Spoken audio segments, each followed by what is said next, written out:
Train pulling into Yankee Stadium, and when you stop, you come on inside. You got a pretty good baseball game going on, at least it's about to, as the Yes Network presents New York Yankees baseball. It's the New York Yankees against the Baltimore Orioles in the first of three from Yankee Stadium in the Bronx, New York.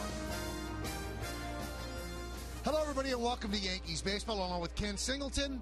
I'm Michael Kay. Well, the Yankees had a pretty good homestand, and if you think about it, they had a real good weekend against the Detroit Tigers. Yesterday, they won 6-2 to take 2 out of 3 against the Tigers, and the bottom line is CC Sabathia was the man, just as they needed him to be. Well, the bullpen had been heavily worked the day before. Freddie Garcia had a short start, so the Yankees needed length from CC Sabathia, and he provided just that. 8 strong innings, 8 strikeouts, and he was just wonderful, picked up his 3rd win of the year.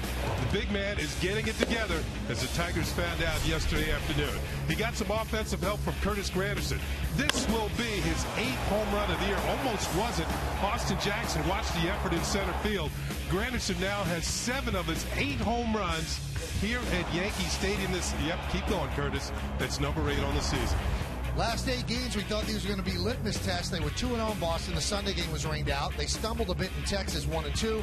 Against the Tigers, 2-1. They could score runs, but obviously the ERA has to improve. 5-3 in those games, not too bad at all. Speaking of not too bad, the Baltimore Orioles have been better than that. They have exceeded everybody's expectations, and yesterday they ended a homestand in very dramatic fashion. Yeah, they were 5-1 on their recent homestand, swept the Blue Jays and took 2 out of 3 from the Oakland A's because of this swing by Wilson Pettitte.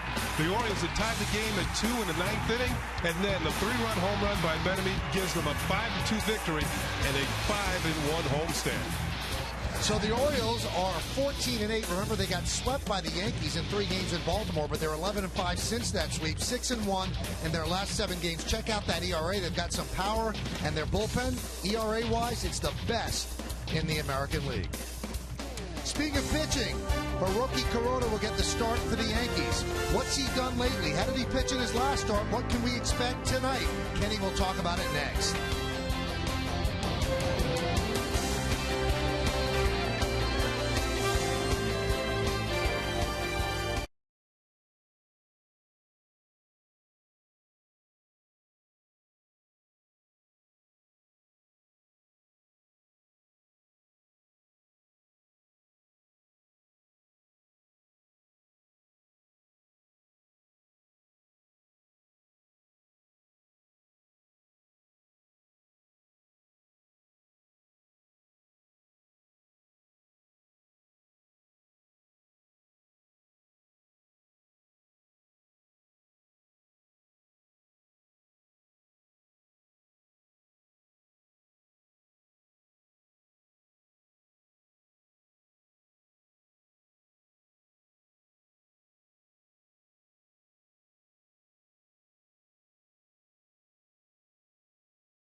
Welcome back to Yankees baseball, everybody. Let's look at tonight's New York Lottery pitching matchup.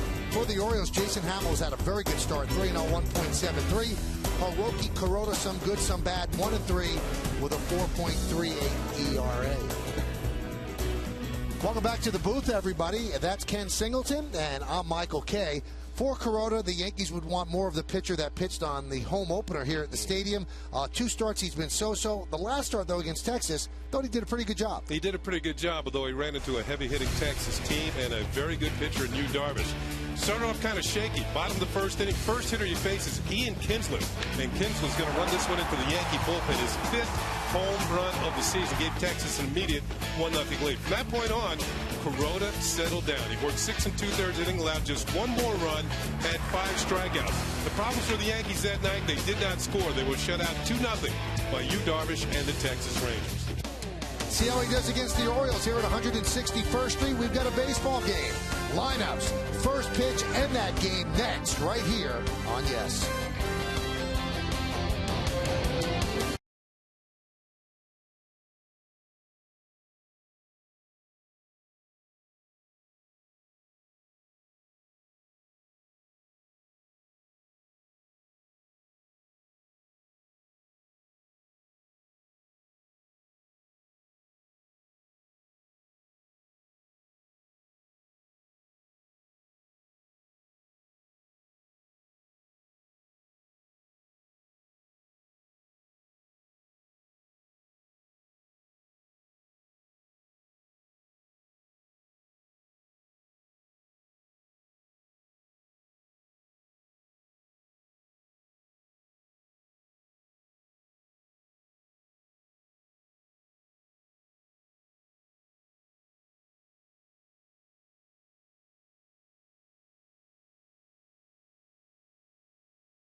Baseball on Yes is brought to you in part by Kia Motors. To learn more, visit kia.com. By Blimpie, America's Sub Shop.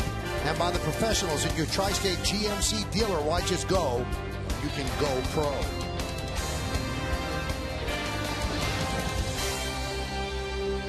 A little bit of a chill in the air here on a Monday night at Yankee Stadium. Wind is whipping. Seems like it's whipping toward the outfield, so that would be good for the hitters and bad for the pitchers. Hiroki Kuroda will take his first try against the Orioles hitters. Let's take a look at the Orioles starting lineup put together by manager Buck Showalter. The Orioles are 14-8, and they lead off their left fielder Nolan Reimold.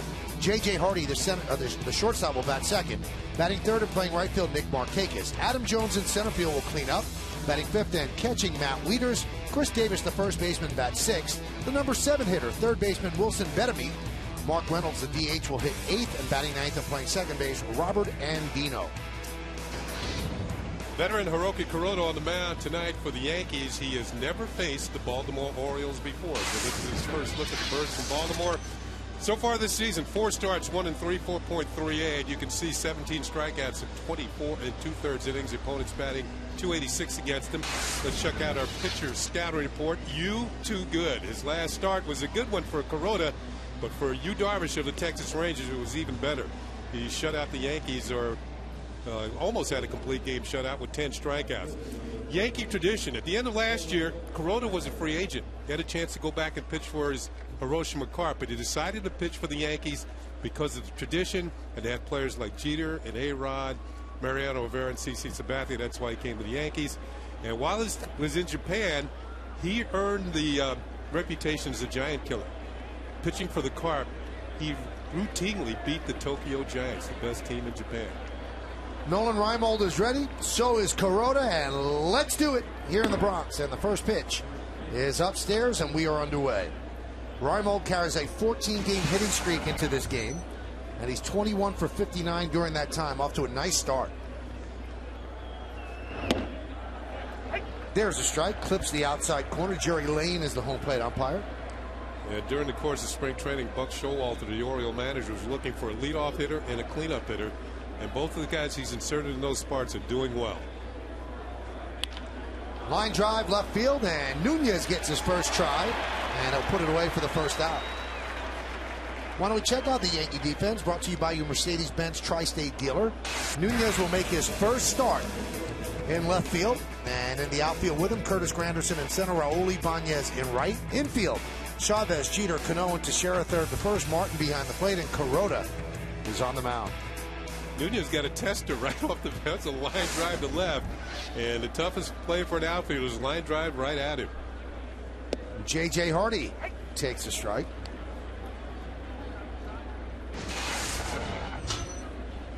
Off to a slow start, 181, 4 hits in his last 22 at bats. 1-1.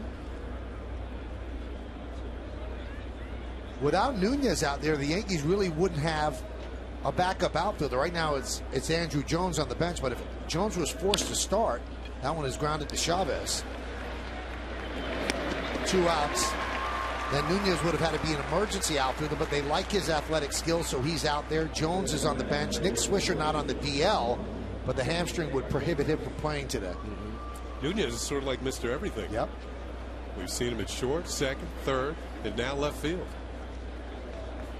Well, they love his bat, so if you can get his bat in the lineup. And he's holding out his hands to the Yankee dugout. They're directing him on every batter. They moved him closer to the line for Markakis, who they expect to go that way. And the first pitch is a strike on the outside corner. It should be interesting to see him maneuver around in the outfield tonight, from hitter to hitter. Count 0-2. Markakis 5 hits in 20 at bats.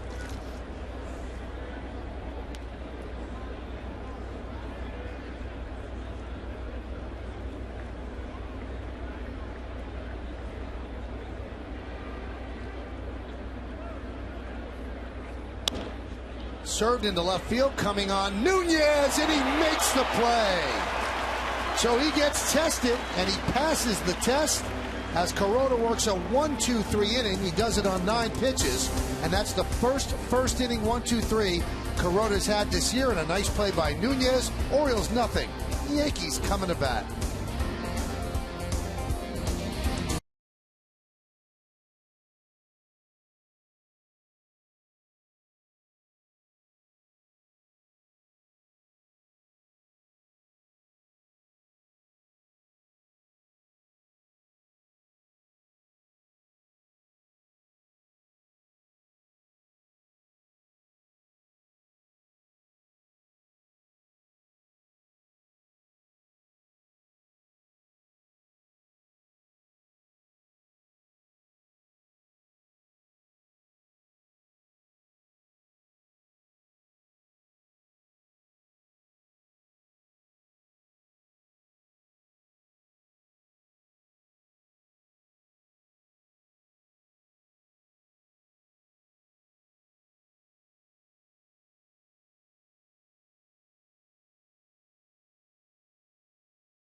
Defensive left fielders I've seen over the year. Maybe the best was Ricky Henderson.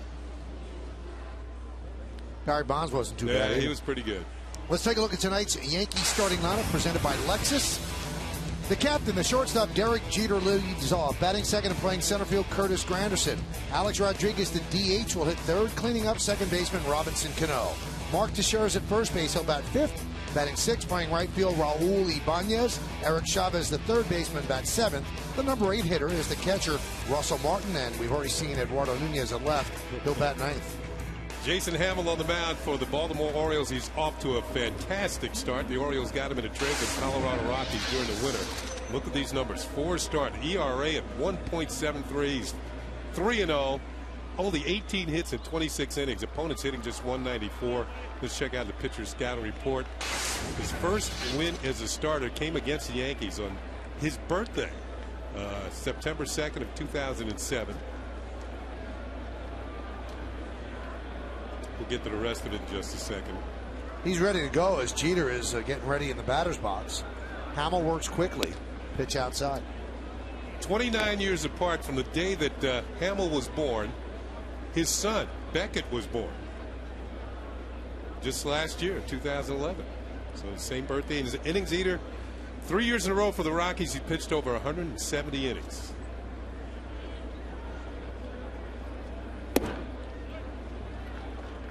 Well, he's one of the rare pitchers that's making the move from the National League to the American League and excelling. He must just love being out at Coors Field in high altitude.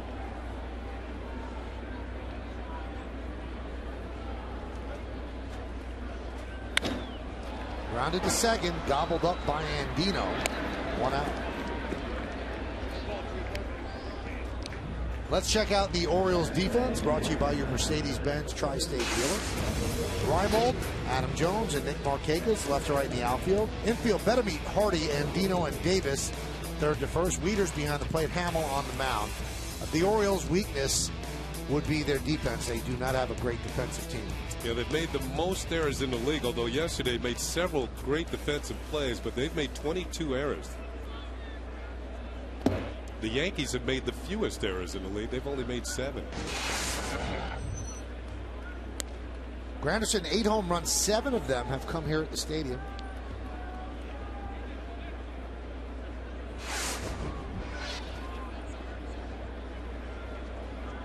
His swing is just perfect for this ballpark, the way the ball travels to right field. Let's look at the game time weather presented by Bigelow Tea. 56 degrees. As that one is skied to left center. Reimold is there. 2 away. Come on, that was too quick. Let's give people a real Hardy weather report here. It's only fair. It is mostly fair. 56 degrees, 39% humidity. The wind is 12 miles per hour. It's partly cloudy. And we thank the people of Bigelow. All right, here's Alex Rodriguez.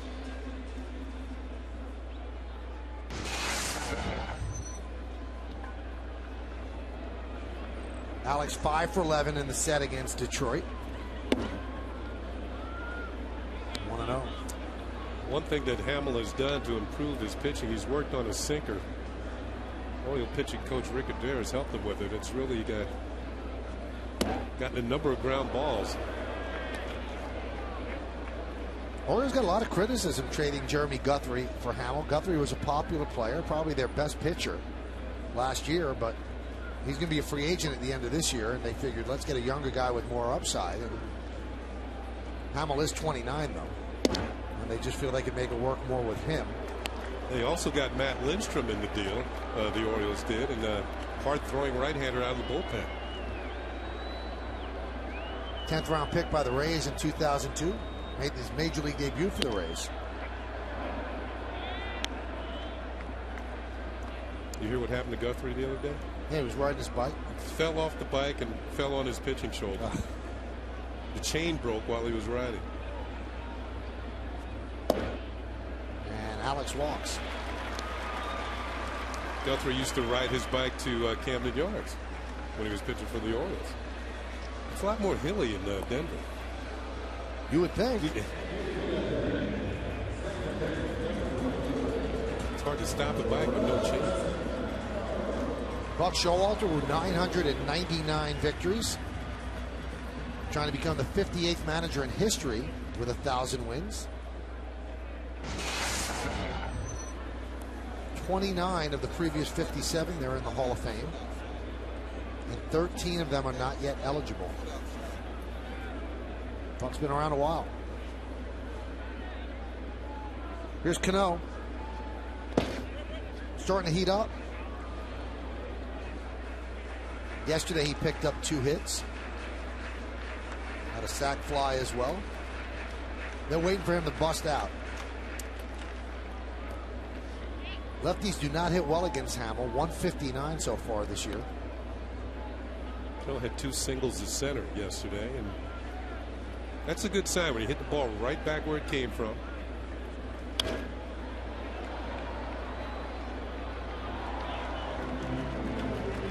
Loves hitting against the Orioles in 120 games at .344 average.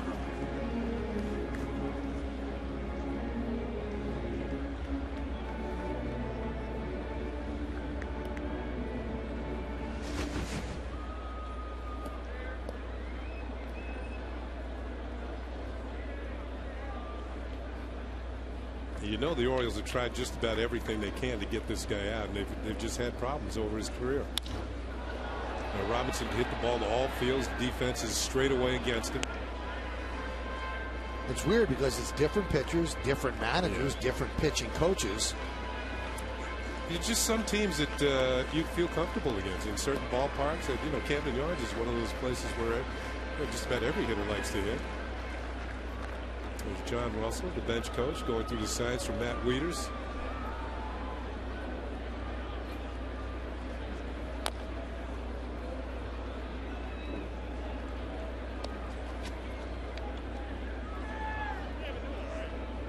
And we had that shot at Buck Showalter.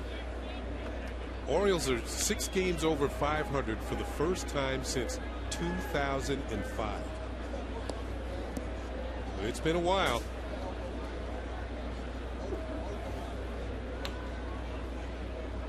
That's going back to July 20th of 2005. They were 50 and 44 at the time.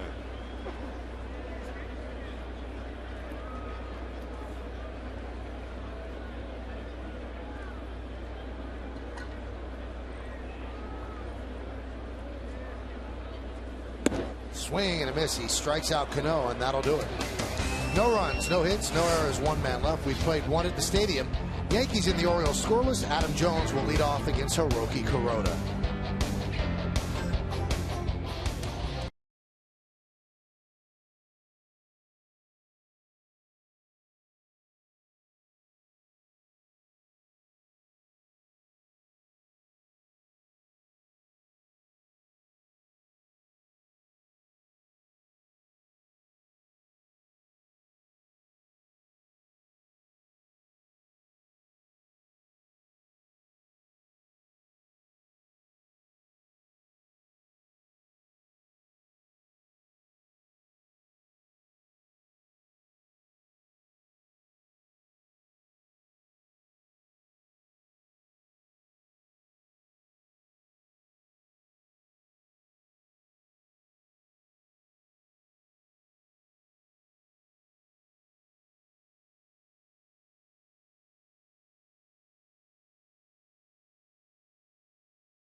won't have to miss a game again now that you can watch live Yes Network Yankee games on your PCs or laptops with Time Warner Cable. Get a full season of live Yankees games on the go for just $49.99 if you're a Time Warner Cable customer. Go to yesnetwork.com to get more information and subscribe now. Well, we go to the second. Kuroda worked his first 1-2-3 first inning of the year. A little help defensively from Eduardo Nunez. You almost got the feeling that Baltimore was picking on him in left field in the first inning.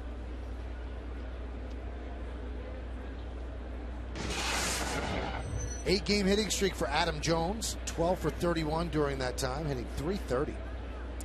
Yeah, I'd mentioned that Buck Showalter was looking for a cleanup hitter, and it appears as though Adam Jones has settled into that role.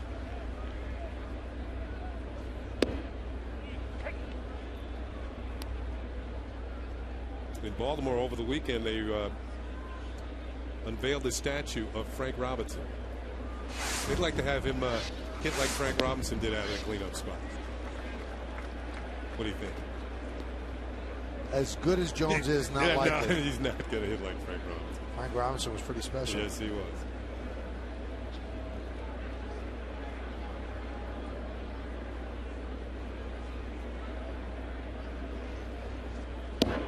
As you see, the Orioles have gone back to their cartoon bird on their hat.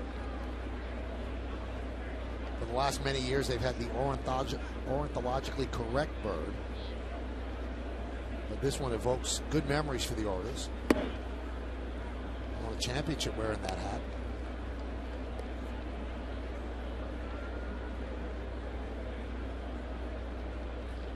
Very happy O. Yeah, it was a lot to smile about back in those days.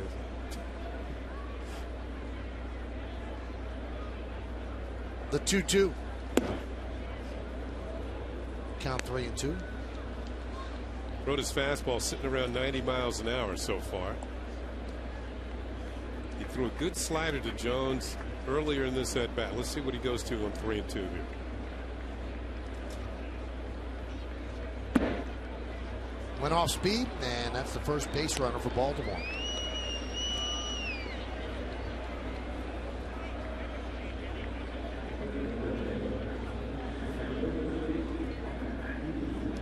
That's going to be Matt Wieters' turn now.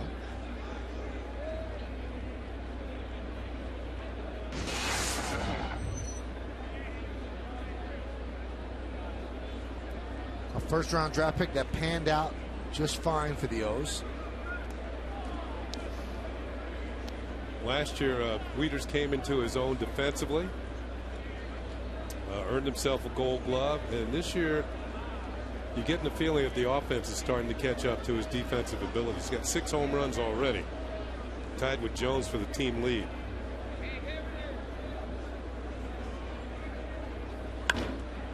High drive, right field. Ibanez back. He's on the track. He's at the wall. He leaps. Can't make the play. And Wieters will stop at first with a very long single as Adam Jones is at third. Ibanez gets to the wall, and it looked to me like this ball broke off of his glove. Did it actually get some leather on it? He made his move too soon. He leaped a little too soon. And he was coming down as the ball was still up there up against the wall. You watch him, the glove recede, and the ball hits the wall and stays in the ballpark. So the timing was off on what would have been a pretty good catch.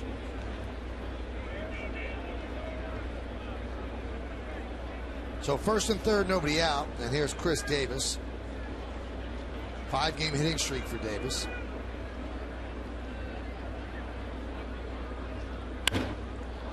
High drive, deep left. Nunez back, still back on the track, and he makes the play as he hits into the wall. Jones will tag and score. Heading back to first is Wieters, a sac fly for Davis, and the Orioles lead 1-0. But a nice play for a neophyte left fielder. Nunez tested for the 3rd time in this game. Davis gets pretty good wood on it. Maybe not his best swing, but up against the wall is Nunez. He holds on as he crashes into the wall. Ball kind of rattles around but stays in the glove. Orioles going to pick up a run. He tracked it all the way. You know, maybe a more experienced outfielder would have ran back to the wall, then looked up and found the ball. There's various ways of doing it, but it's all in the result. He caught it. Here's Pettitte. After he made that play, Granderson was right near him, and they started laughing. He was probably saying, "Not easy out here."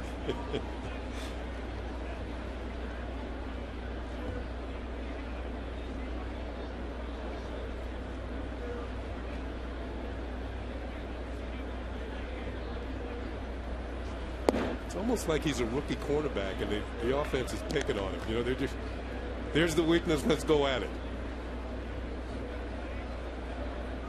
The Yankees have turned infielders into outfielders before. Remember, they did it with Alfonso Soriano.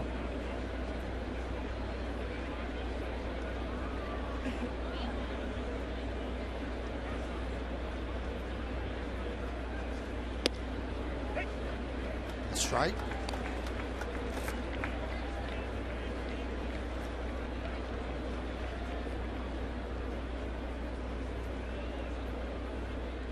Pettitte, you saw his walk-off home run in yesterday's game. Complete a 5-1 homestand for the O's.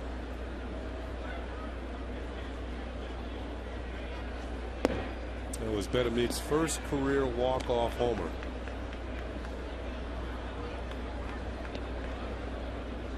Grant Balfour had come in out of the bullpen. Former Yankee Bartolo Colon went into the bottom of the ninth inning with a shutout going. And they gave it all back and then some. Right back up the middle. Jeter will step on second, fire to first, and they turn the double play. 6-6-3. 1 run, 1 hit, no errors, and nobody left. Orioles 1, Yankees nothing. Teixeira will lead off in the bottom of the inning.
Toyota text poll, and tonight's question is, which of these teams currently tied atop their division has the best chance of finishing there?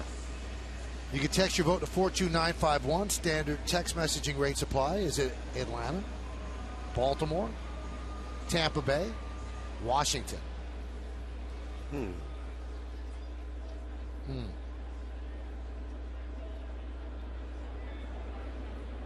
pick Washington to be a surprise team this year.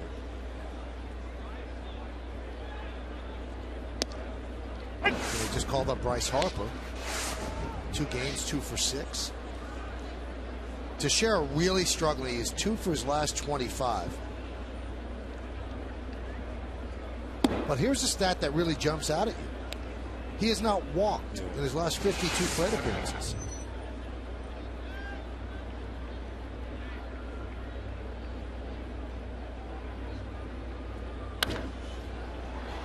There's a base hit right down the right field line. It kicks off the stands. Markakis will get the ball in quickly, so Mark Teixeira snaps an 0 for 11 slide with that base hit. Solid shot over the bag, and the first base umpire is Bob Davidson, who makes the call and gets out of the way at the same time. Ball caroms off the Nick Markakis, who has a very strong arm, a Gold Glove right fielder, and Mark Teixeira makes the right call by holding it first. Buck Showalter talking to Bob Davidson about whether it's fair or foul. I bet you Teixeira ends up at first base, though. Showalter has a good line of sight where he stands in the Oriole dugout. He thought it was foul. Let's see. What do you think? Let's see if it catches the corner. Well, it's hard to tell, but it has to go over the corner of the bag there. And that's, I guess, what Bob Davidson called. And he's right there. Well, Buck is headed back to the dugout. He had his say, and he's still around.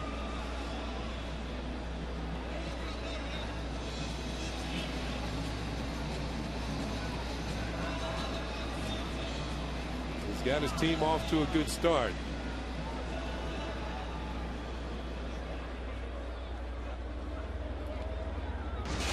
Here's Ibanez.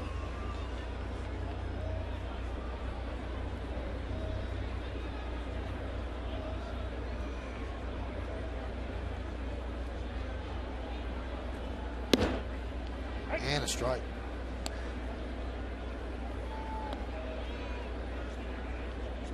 Now, Hamill had been a starting pitcher with the Rockies, but last year, around August, he was banished to the bullpen, and he wasn't very happy about it.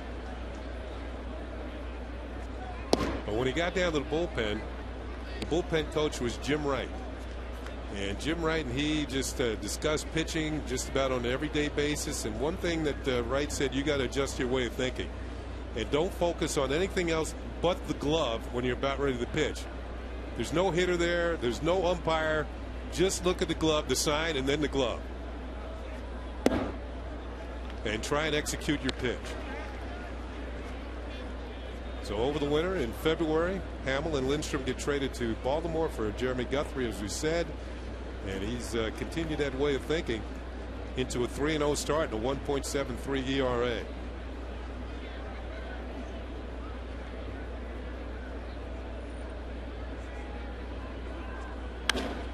That one is wrapped into right field. Markakis there. He'll make the catch. Teixeira heads back. Ibanez hit it well.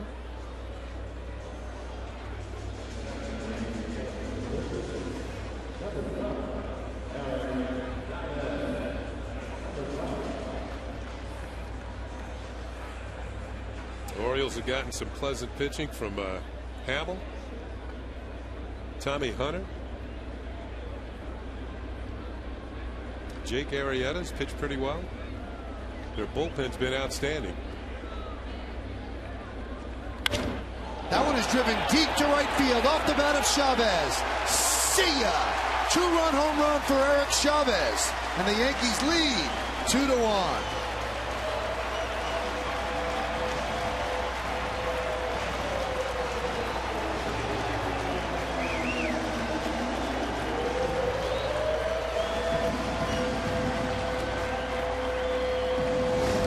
Thing you have noticed in this inning, every ball has been hit hard. This one is centered. I love it. I kind of remember those days. You hit a ball like that, he knew where it was going, and he knew the Yankees had the lead.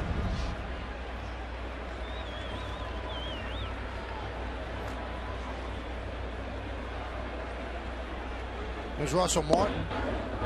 Let's take a look at the Coors Light Cold Hard Blast. Woo. That had the sound and certainly has the distance.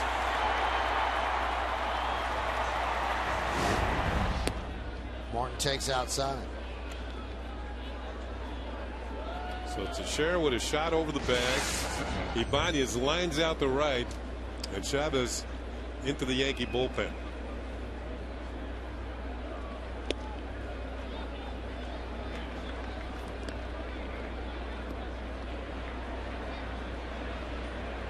Seen a lot of action as they DH A-Rod more and more.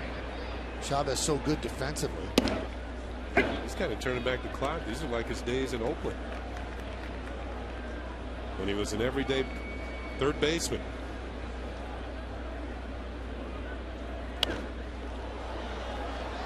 Foul back here.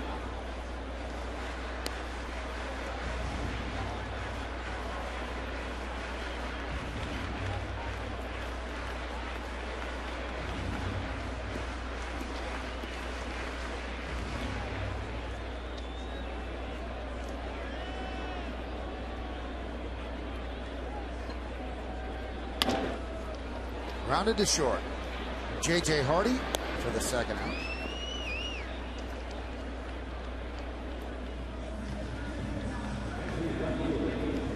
And that's going to bring up Eduardo Nunez.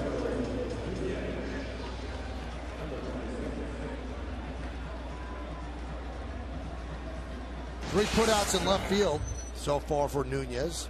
We're in the second inning. First career start out there.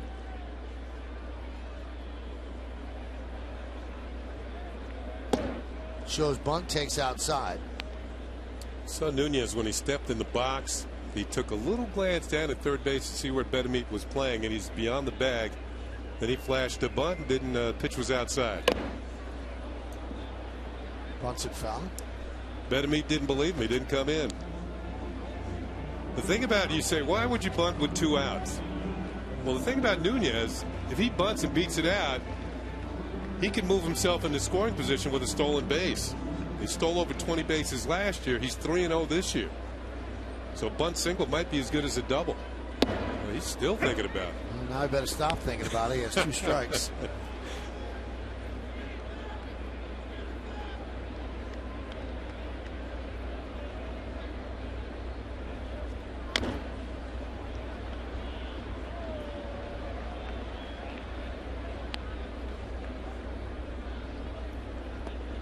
And a very valuable player for the Yankees, able to give half-day offs to Jeter, Cano, A-Rod, and now getting some time in the outfield with some injuries to the Yankee outfielders.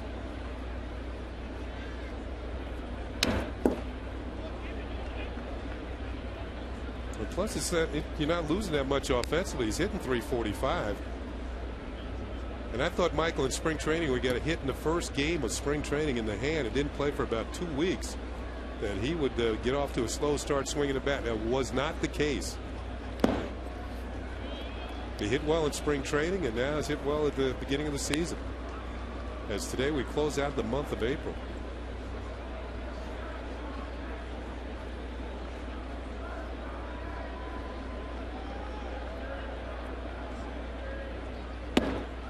Missed outside count, now full. Yankees lead this one 2-1. 2-run home run by Eric Chavez earlier this inning.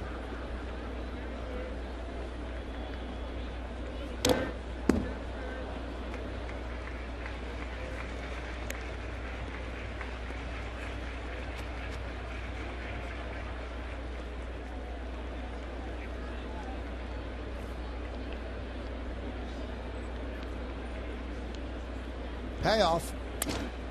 Sounds like a broken bat, fly ball. And Adam Jones is there, and that'll do it. But the Yankees take the lead.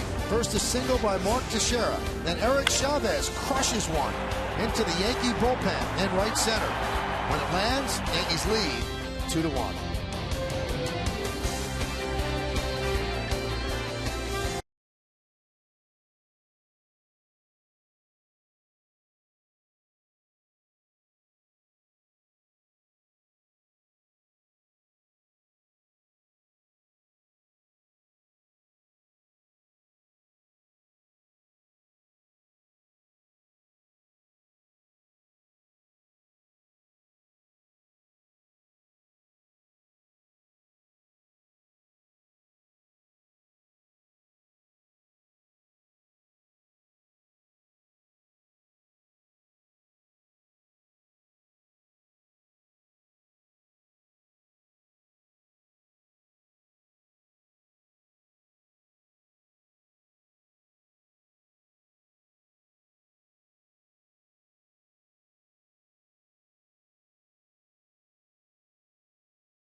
Network.com's new Game Connect, our new social networking app that lets Yankees fans interact with each other on the broadcast booth while watching the game.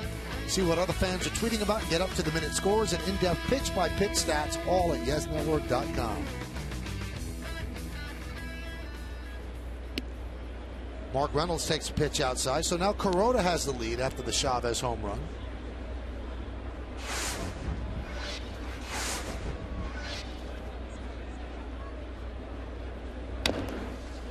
Reynolds struggling, 3 hits in his last 27 at bats. Yeah, he's had some problems this year. Started out as the everyday third baseman. Buck Showalter moved him first a little bit. Now he's been DHing. Defensive problems, but primarily you can see 150. He's never had a month of April where he hasn't hit a home run. But this could be the year that it goes down with 0 home runs in the month of April. And plus he's had 60 at bats. He struck out 28 times.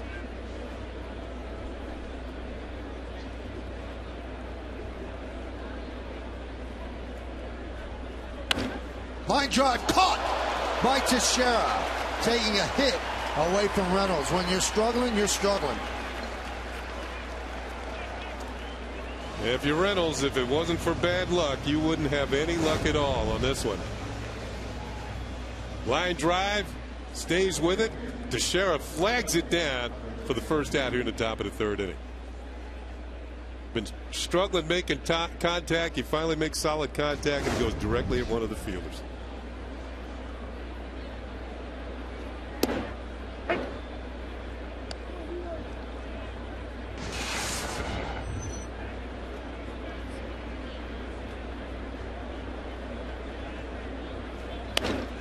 Line drive left field, another try for Nunez, and he made that one a little bit more difficult, but still made the play.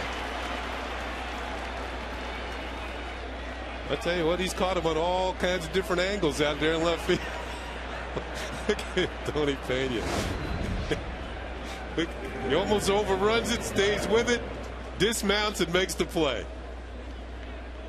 He caught this one like he was falling off a horse.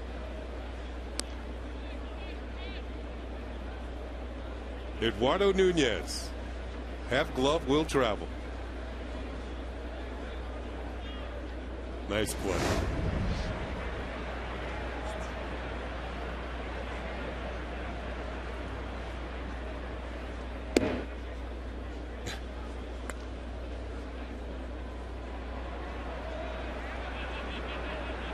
There is the Brett Gardner, probably the best defensive left fielder in the league. Here's our Home Depot hitter scouting report on Nolan Ramo. Michael told you he's got a 14-game hitting streak. He was hitless on opening days. He's had a hit in every other game he's played in since then.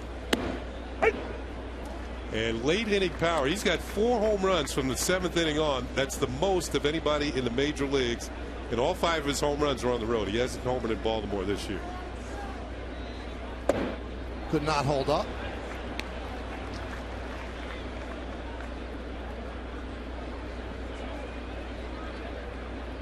It's 480 on the road, 237 at home.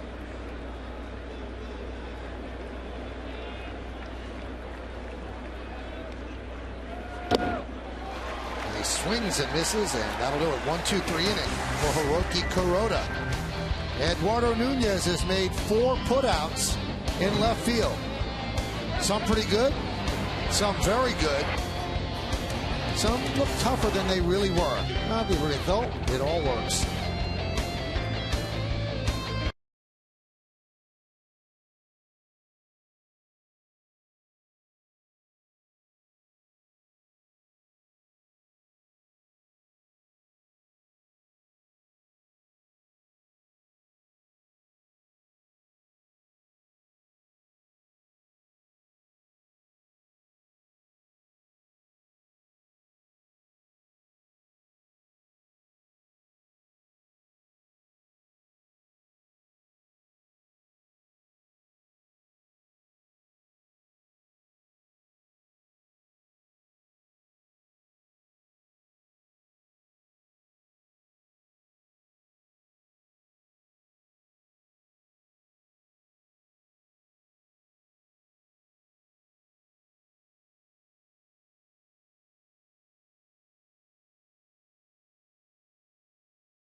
Yankees Baseball on Yes is brought to you in part by J&R Music and Computer World and by Acura.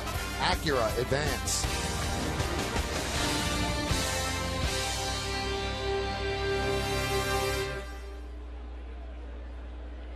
Two-1, Yankees lead. Bottom of the third inning. Top of the Yankee order. Derek Jeter will start it off against Jason Hamill. Jeter grounded to second in the first inning. And a strike, clipping the outside corner.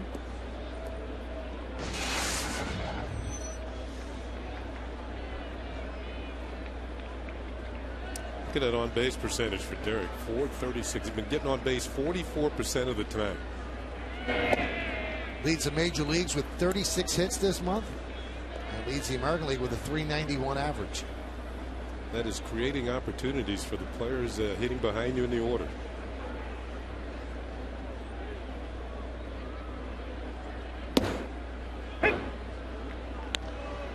One and two.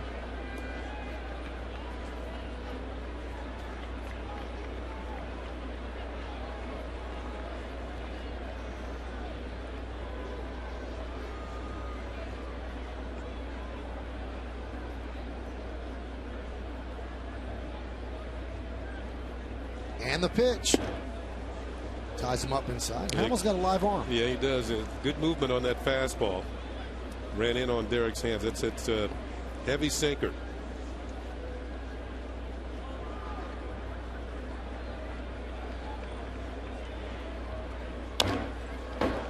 Slow roller, fielded by Hamill. Takes his time and gets Jeter.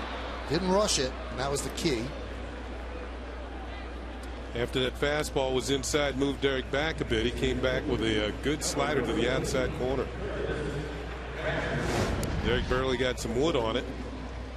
And now the race is on. Here's the way Michael called it. Took his time, made an accurate throw to Davis at first.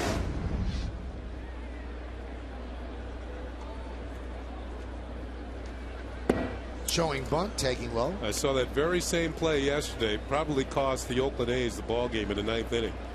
Adam Jones hit a slow roller, maybe a little bit further out towards the third baseline, but Bartolo Colon threw it away, and he had more time than he thought he had, and that eventually led to a 5-run bottom of the ninth inning.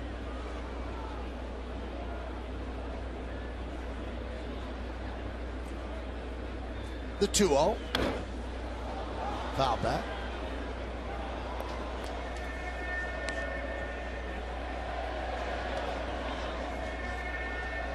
Two-1 Yankees lead. 2-run home run by Eric Chavez in the second.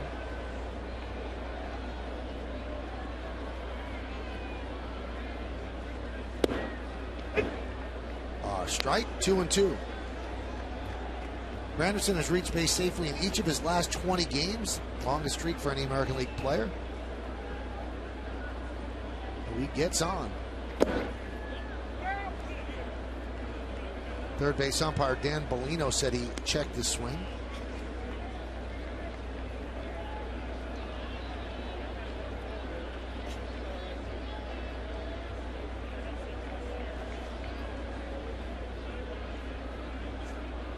This will be the 50th pitch for Hamill.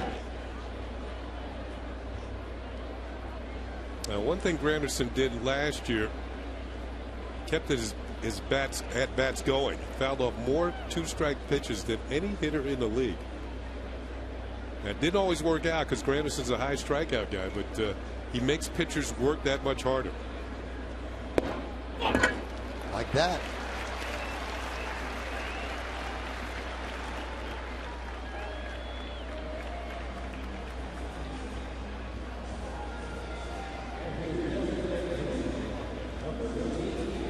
And that'll bring up Alex Rodriguez. Alex walked in the first inning.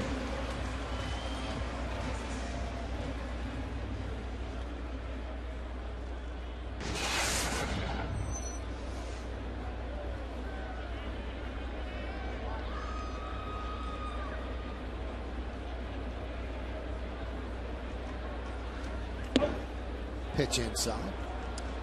Now you saw Alex's overall average at 253. It's kind of deceiving You would say that's kind of a middling average, and one reason it is, he's hit very well here at Yankee Stadium. He's over 360 at Yankee Stadium, but not quite as good on the road, not nearly as good on the road. You would expect that would even out as the season goes along. Hitting only 163 on the road.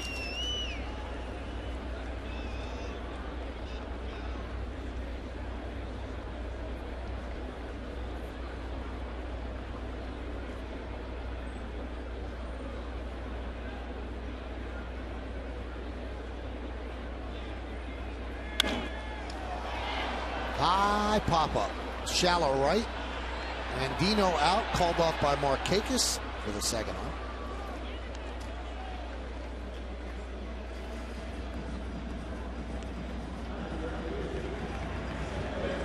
Although that looked like a harmless fly ball to right field. Alex wasn't very far off of that. We've seen him hit a couple of home runs towards right field here at the stadium. He's a little late, and that's the reason why he didn't drive this ball. Just a hair late, maybe got underneath it. But that's a swing that we've seen. Yeah, he kind of knows it. He kind of just missed that one.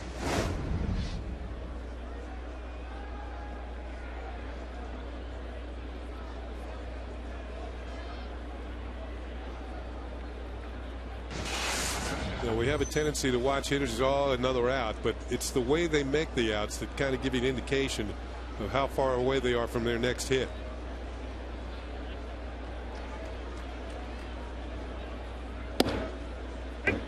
There's a strike on the inside corner.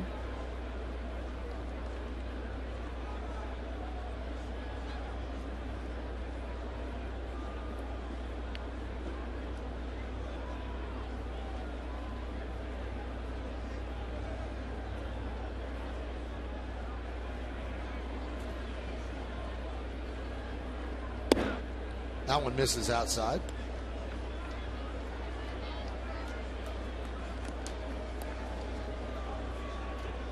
Two-1 Yankees lead, bottom of the third. Beginning of a 3-game set. Then the Yankees head to Kansas City after Wednesday night's game for a 4-game road trip with the Royals. And back home to meet the Tampa Bay Rays.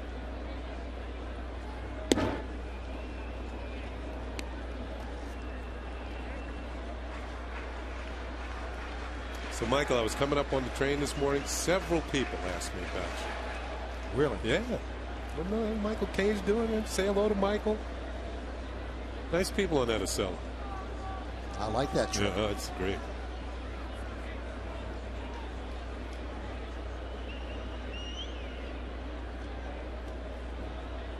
The 2-1. Driven out to left center. Right there is Reimold, and that'll do it. No runs, no hits, no errors, one man left. Joining us in the booth in the 4th inning will be our colleague, Jack Curry. Stick around.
Smokers Quit Line Quiz.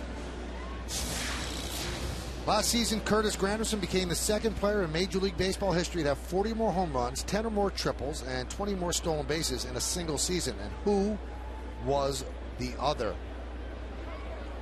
We'll find that out in the bottom of the fourth. J.J. Hardy will lead off against Hiroki Kuroda.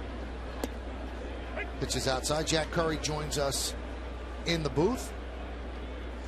Jack, let's start off with Andy Pettitte. Lincoln scoreboard 2-1. Yankees lead the O's.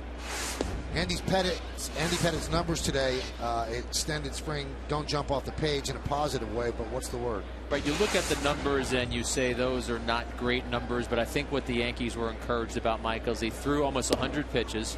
He did allow 5 runs in 5 2/3 innings, but he struck out 8. He didn't walk anyone. People who were at the game talked about the 3-run homer that he gave up, and Andy spoke about this, was on a 3-2 changeup. He says in the major leagues he's not throwing a 3-2 changeup, but he wanted to throw it in that situation. So they kind of almost talked about erasing that off the board. It's kind of like spring training. You have some good days and you have some not so good days in spring training. Right, and talking to Brian Cashman, and I even think Joe Girardi says this too, the numbers they're concerned about are the pitch count, also his velocity. He got his fastball up to the high 80s. And then also just how he feels. And in terms of how he feels, I actually texted with him in the last 20 or 25 minutes, and he said that he feels very good. He thinks that he could actually come to the major leagues and help the Yankees right now. But he said, listen, I know they're leaning towards another minor league start. I'm just itching to get back. I will do what they think is best. So what do the Yankees think is best? Brian Cashman has already said he'd like Andy to make at least one more minor league start. But guys, I found this interesting. Andy Pettitte showing you who he is and how professional he is. Nick Markakis pops it up. Teixeira is there. 2 outs. He followed up with another text to me, guys, and said, listen, please make it clear. I'm not trying to be controversial here. I'm not trying to defy the Yankees. I just want to get there and help them as quickly as I can. I'll do whatever they want. He'd love for it to be in Kansas City, and we see those numbers today. Doesn't look like it's going to be in Kansas City. Cashman has preached patience. Guys from Kenny, you remember from the day we talked about this in Florida, the day the story broke, they're going to be patient with Andy Pettitte. I think that's part of Andy's competitive nature, speaking, that he wants to get back to the big leagues and compete. There's a strike to Adam Jones, so they're not leaning toward having him have another start. He's having another start in the minors. He's definitely having another start in the minor leagues. Brian Cashman thought that after his start in Trenton that he was about a quarter to a half of the way through spring training. And he said, listen, he is not going to, in one start that Cashman didn't see today, but he said he's not going to correct everything that I thought needed correcting in Trenton. I think Kenny's right. I think Andy Pettitte sees a need. He sees that the starting rotation is struggling, and there's an itch for him to get back and help. But the Yankees want him, guys, and you know this, once he comes back, be here to stay, be injury-free, no issues, know that he can go out there and throw 100 pitches every time. 2-1 count on Adam Jones. There's a strike. Now, do you believe David Phelps is in the rotation if he continues to perform well? Or is he the guy who leaves when Andy comes up? I think that David Phelps has a golden opportunity in Kansas City, Michael. Phil Hughes is sitting there with an 8 ERA. He has another start in this series. But Phelps gets the opportunity not only to make his first major league start, but to show the Yankees that there's a chance he could be a better option. If he goes out there and stifles the Kansas City Royals for 5 or 6 innings, if you're the Yankees, how do you not think that he's in the mix for another possible start? Slow roller, third base line. That's going to be a base hit unless it kicks. No, it will not kick. So Adam Jones picks up an infield single. It gives Jones a 9-game hitting streak. And 20 out of 22. He's having a very good year. What do they do with Freddie Garcia in the bullpen? I mean, how does he become a better pitcher in the bullpen? I think you look for an opportunity to use him in a game. I think he goes into Larry Rothschild's laboratory. But I think as far as Freddie Garcia goes, based on what he did, guys, 12.5 ERA, batting average against of over 400. It's the waiting game for him right now. He's not a top priority in the Yankee universe right now. There's Matt Wieters. A throw over, and Jones dives back. So let's do the math. Andy pitches today. That means that he pitches again, what, Saturday? Monday. Usually Monday's pitcher pitches Saturday. All right. So what would he do if he gets called up after that? Would it be the final game of the Tampa Bay series? I think you have some days to work with him. Say they wanted to give him an extra day. I think you could look at him anywhere around that May 10th or May 11th period. And Michael, you brought up Phelps earlier. With the off day on the 7th, you really only need to fill that Garcia spot one time before Pettitte would presumably be ready. So the Yankees can use that off day to their advantage and not really have to go to Phelps again. But depending on how he pitches, maybe Phelps does squeeze his way into another start. And also put some pressure on Phil Hughes to be better than what he's been. It's weird because Phil Hughes, and I don't know if you saw this, Kenny, but he said that he was looking at tape with Larry Rothschild, and he's going to go back to what he did in the bullpen. And I'm thinking to myself, it took a year and a month to come up with. I mean, he was great in the bullpen. Why wouldn't you have done that from the start?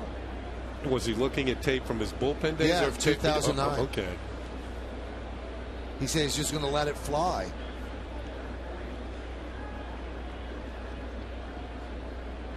Puts the Weeders, runner goes, throw to second. Got him. Good tag by Jeter. As Jones is out trying to steal. No runs a hit, no errors, and because of this, nobody left on base. We go to the bottom of the 4th. Mark Teixeira is going to lead off. Jack's going to stay with us as Adam Jones is tagged on the hit to end the inning.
I feel pretty good, game plan next 3 days, just kind of chill. Me and Stevie get a chance to know each other a little better, and then get back after it, hopefully first game of Kansas City. Nick Swisher talking about his injury. The guy he's talking about, Stevie, is Stevie Donahue, the Yankee trainer. Is that Nick Swisher talking, or is that what the Yankees feel first game in KC? Michael, that's Nick Swisher's timetable. That would mean he'd have 3 days off. Joe Girardi about an hour before that, as we see the Yankees have that 2-1 lead. Joe Girardi said it'd be a week. Said, listen, I want to give this guy a week. I don't want him to do anything for a few days. I give him a week. They also get the benefit of the extra off day on Monday, and you'd have him for that first game of the series against Tampa Bay. Swisher said he could lobby and try and convince Girardi, but guys, you know the way the Yankees are with injuries, and with a hamstring, I think you have to be cautious. I don't think the Yankees are going to push to get him back in a few days. Having never had a hamstring injury, but I've heard they're tricky. I never had one because I didn't run fast enough to get a hamstring pull. But they can be tricky. And just when you think you are healed and you're running down to first base, it's acceleration, and it blows out again. Swing and a miss as Teixeira goes down on strikes. It's interesting that they choose to not have an outfielder for a week rather than lose him for the week that they think they could get him on the back end, because they could put him on the 15-day deal and know for sure they'd get him back, but they'd rather have him for those the back end than lose him for the front end. Right, he's been such a valuable offensive player, Michael. I guess that has something to do with it. Also, they believe Gardner, who is eligible to come back on Thursday, they believe he's going to come back. Girardi said that's not cemented yet. So they're kind of treading water here for 3 games with a lean bench. I know you guys have already talked about it. Their bench tonight is Stewart and Andrew Jones. And they are rolling the dice a little bit. We've seen already in the outfield tonight when you look at Nunez and Ibanez out there. Could they have called up a defensive player and somebody who could play the outfield? Absolutely. Brian Cashman mentioned that, but it's not the route they're going. And Kenny, you mentioned about how hamstrings are tricky. Swisher had a hamstring injury in this same leg in 2007. He said that one was far worse and cost him about 10 games. So that's why he doesn't think this one is as serious. You know, you mentioned Nunez in left field. What's the deal with that? What did he say about it? Michael, it was interesting talking to Nunez before the game. He was elated about this. He said fly balls, they're no big deal. He said a hard hit grounder, that's hard. But then, of course, he also said the line drive right at you is tough. Ground ball to Davis. He'll flip to Hamill, 2 away. And, of course, what happens the first play of the game? He does get that line drive hit right at him. But I think that there is something interesting about Nunez going to the outfield, because when you look at the way the Yankees are constructed, Alex Rodriguez has a long-term deal. Derek Jeter is going to be here this year and 2 more years. The presumption is that they'll sign Robinson Cano. He was asked, could you see yourself moving to the outfield and being a full-time player? And he said, yes. I want to stay in the major leagues and I want to play as often as I can. If they presented me with that opportunity, it's something I would be interested in doing. And guys, Nick Swisher is a free agent after this year. You start trying to put the pieces of the puzzle together. Nunez is an athletic enough guy, I think, to succeed at it. He's got the speed. We know that, to cover the ground. Whether it's left field or right field, particularly left field here at Yankee Stadium. I think that's where Gardner is so invaluable to the Yankees. How much did he play in the outfield in the minors? Very little. Very little. In fact, he played, 1 game in spring training. Tonight, this is his first career start in left field. It's not just his first start this year. Coming into tonight, he had played a total of 5 games in left field, 5 games in the outfield overall. But he thinks if he takes enough fly balls, if he works at it, you guys mentioned it earlier, the bench is going to have to help him. They're going to have to position him. This isn't going to be something that happens overnight. But as I said, he was almost giddy talking about it before the game. There's a lot more to playing the outfield. You just don't catch the ball and throw it back. I mean, you got to know where to throw it. You got to know the base runners. You got to know how deep to play in certain situations. You move up in certain situations late in the game when there's a tying run at second base or to go ahead at second base. And it's just all kinds of things, little subtle things, subtleties of playing the outfield as opposed to just catching a fly ball that comes out to you. And the way he struggled in the infield, he's probably happier he's farther away from the action, gives him more time to react, because he has had some trouble at third and at short. He's even made an error at second. He has. It's been a struggle for him. You like his versatility, but when you put a guy at different positions, you want to believe that it's not going to hurt you. And talking about different positions, he actually has 5 gloves in his locker right now. Grounded to third. Pettitte is there. He will get Chavez for the final out of a 1-2-3 inning. So Hamill and Hiroki Kuroda pitching well as we go to the 5th. Matt Wieters will lead it off.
And we were there, Kenny. Yu Darvish can pitch, and I think a lot of the Yankees were impressed. And the one pitch that really caught their eye was the 97-mile-an-hour fastball he threw to Jeter.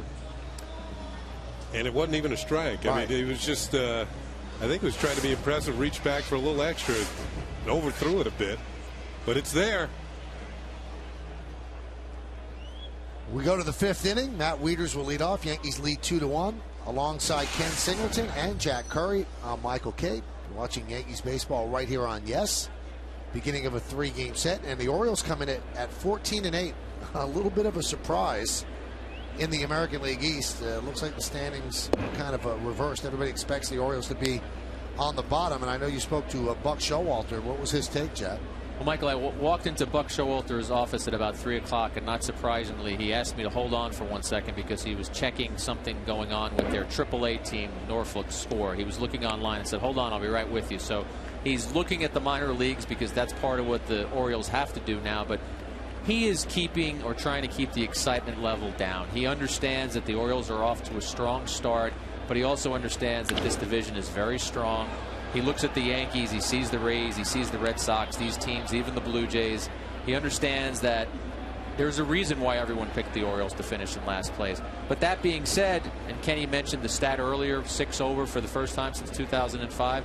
He said, listen, I'm not going to run away from that. I want our guys to embrace that. I want them to believe that they can beat these teams. But he's also honest about the gap in talent that I think exists between the Orioles and some of the other teams in the division. 2-1 to Wieters. He skies one to left field. Another one for Nunez for the first out. What is realistic for the Orioles? I think if the Orioles finished 500, I think that would be a great season for them. I look at what Hamill has given them. I think Arrieta is a guy that is coming on. They hope that Mattis figures himself out. Britton is a guy who is injured, but he is talking about a kid today who's only at single A, but a kid named Dylan Bundy that they drafted. #1. Coming into tonight, Kenny, he had not allowed a hit to the first 40 batters he faced in professional baseball. He had walked 1 and retired 39. Now, he gave up a hit tonight, but still, Buck was talking about this kid like, keep your eye on this guy. He is going to be someone who's going to contribute for us and contribute quicker than people think. I think the guy that got the hit, they sent him immediately to the big leagues. No, Bundy is only 19 years old. I think he's a young man from Texas. He's with their #1 draft pick last year.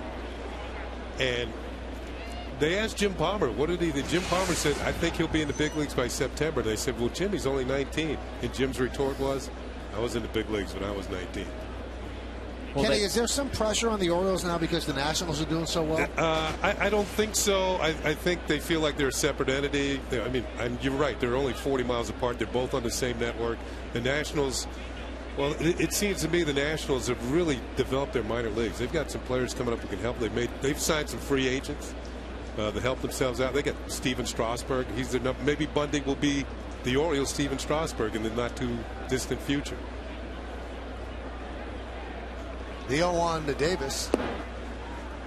But it's all tempered by the fact that the fan base in Baltimore, remember, they've had 14 straight losing seasons, second only to the Pittsburgh Pirates. And the fans said, we've seen this before. They've gotten off to decent starts only to fall apart. So it's sort of like a wait-and-see attitude in Baltimore. It's interesting, Jack, if you look at all the other stops in Buck Showalter's managerial tenure, the second year he starts to turn things around. Well, I think they have a better team. I think there's more maneuverability. They have a better bench. I think their pitchers are starting to come on, which you definitely have to pitch if you're going to win. Line drive, caught by Jeter. 2 outs.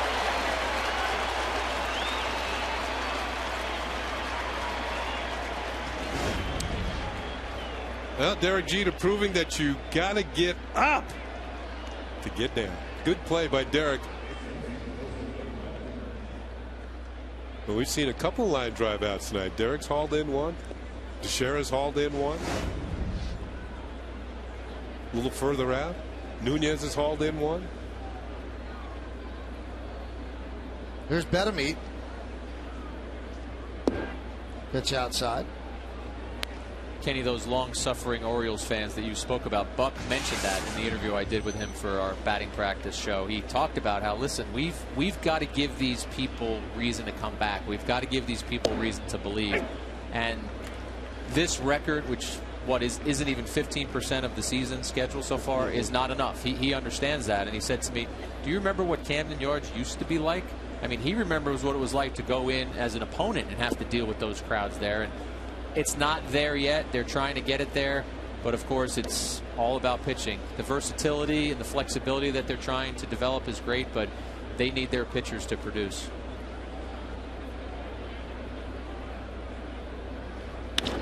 Ground ball and through for a base hit for Pettitte.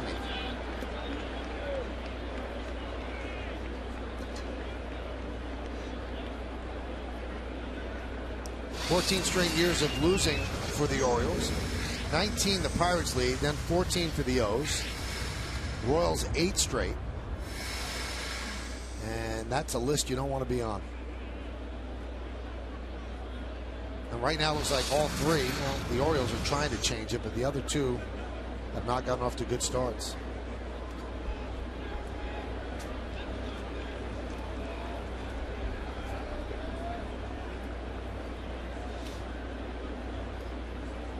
Of those three, I thought the Royals had the best chance because they had the best minor league system, but they have gotten off to a slow start. I don't think if they've won a game at home this year, it's only 1 or 2.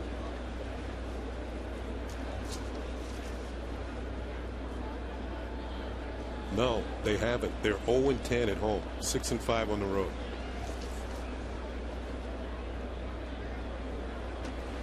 Yeah, that was everybody's chic pick.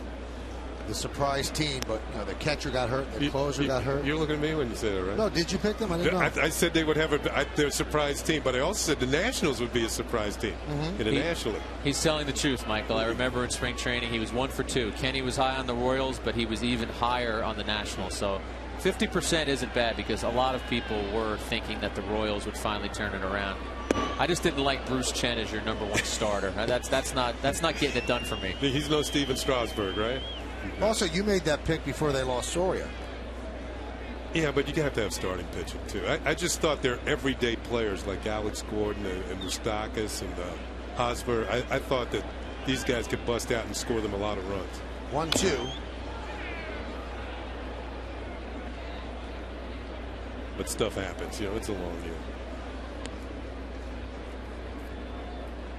And there are teams right now that you know are going to be good.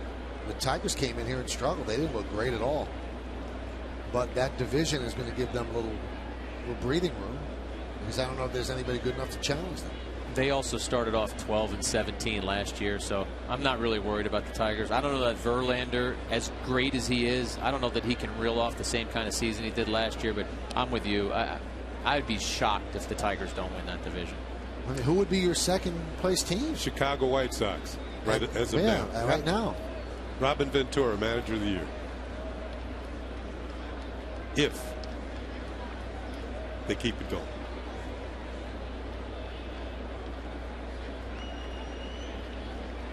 One-two, swing and a miss, and that'll do it.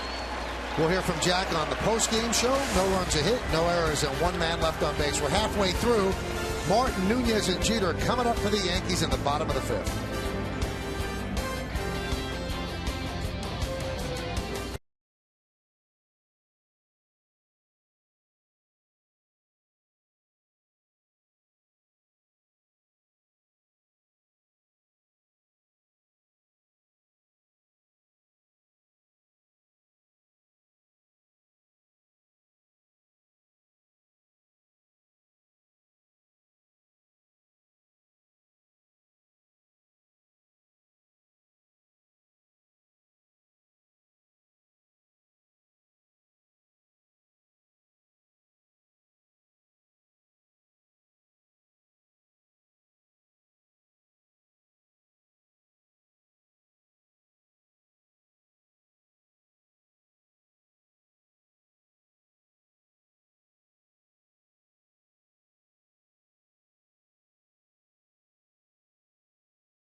Of the 5th inning, and Russell Martin will lead off.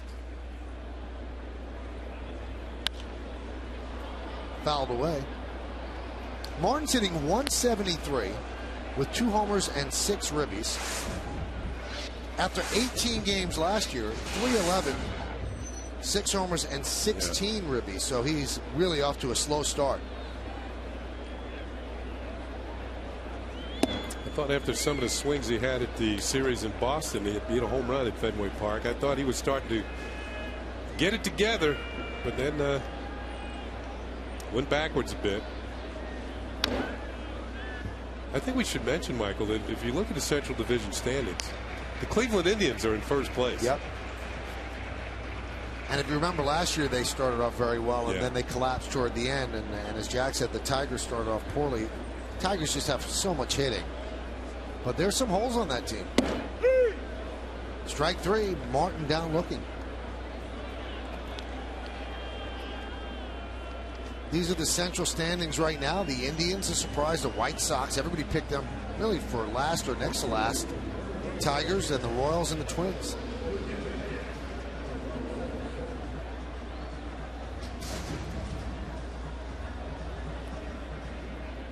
Also, the West is a little bit of a surprise with the Angels struggling, and with the last day of April, and Albert Pujols does not have a home run. I talked to Alex Rodriguez about that today, and he said people don't realize because of interleague play, but the switch full-time to another league is really, really tough. He said because you got to learn pitchers' patterns, what they do in certain situations. He said interleague play doesn't allow you to do that. You see them once. He said you got to really get to know a pitcher and know a ballpark and feel comfortable. He said I believe when Albert does hit a home run, they'll come in bunches. And you see the Angels in last place with that pitching, but they can't score.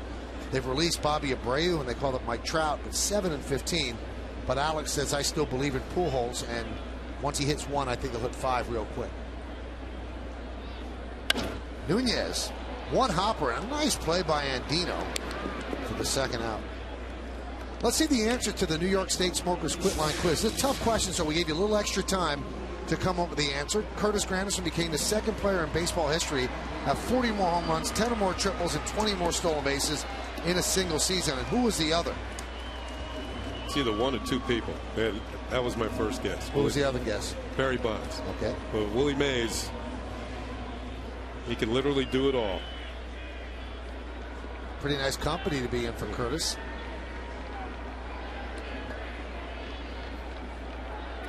That was 1955. That was the year after the Giants won the World Series as the New York Giants. And 2 years or 3 years before they moved to the West Coast, became the San Francisco Giants.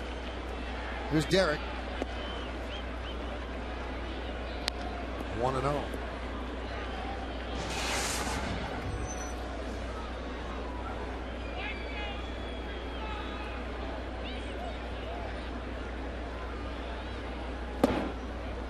Good breaking ball as Jeter waves through it.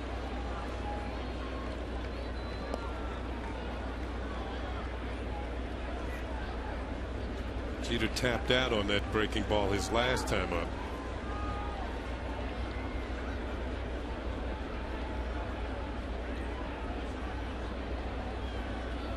Look out. See, that pitch is designed to keep you from going after that slider on the outside corner. This is going to run up and in. We've seen several of these from Hamlin tonight. A couple of A-Rod. Just misses the right elbow.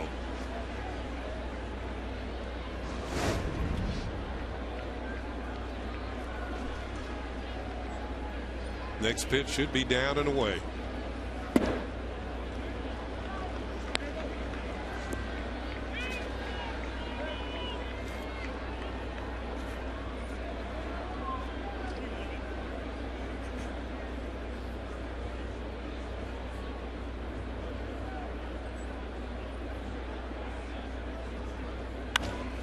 Base hit. First hit for Jeter. 37 hits in April.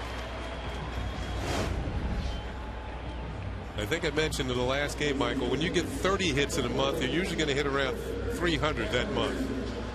depending on the number of walks, you can mix in. This might have been ball 4, but Jeter somehow gets the barrel of the bat to it and strokes it through the right side for a base hit.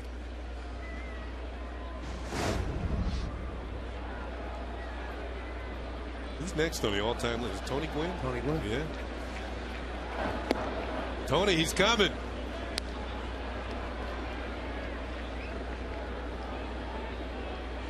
Cal Ripken thinks that Pete Rose should look out. Ripken was quoted as saying that he felt that Jeter had a chance to get 4,000 hits. That's awful. That's a lot of hits. But only 2 players have done it. Pete Rose and Ty Cobb. Yep. There's the quote, when it's all said and done, he'll be pushing close to 4,000 hits. I don't know if he'll get to Pete's record, 4,256, but he's sure going to be passing a lot of people. Well, Pete played till he was 45 years old. And even 37. And even then, I bet you he didn't want to quit.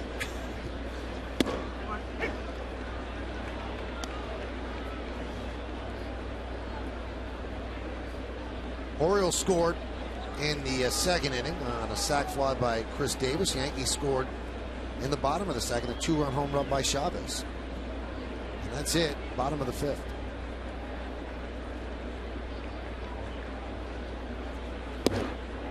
Two and two.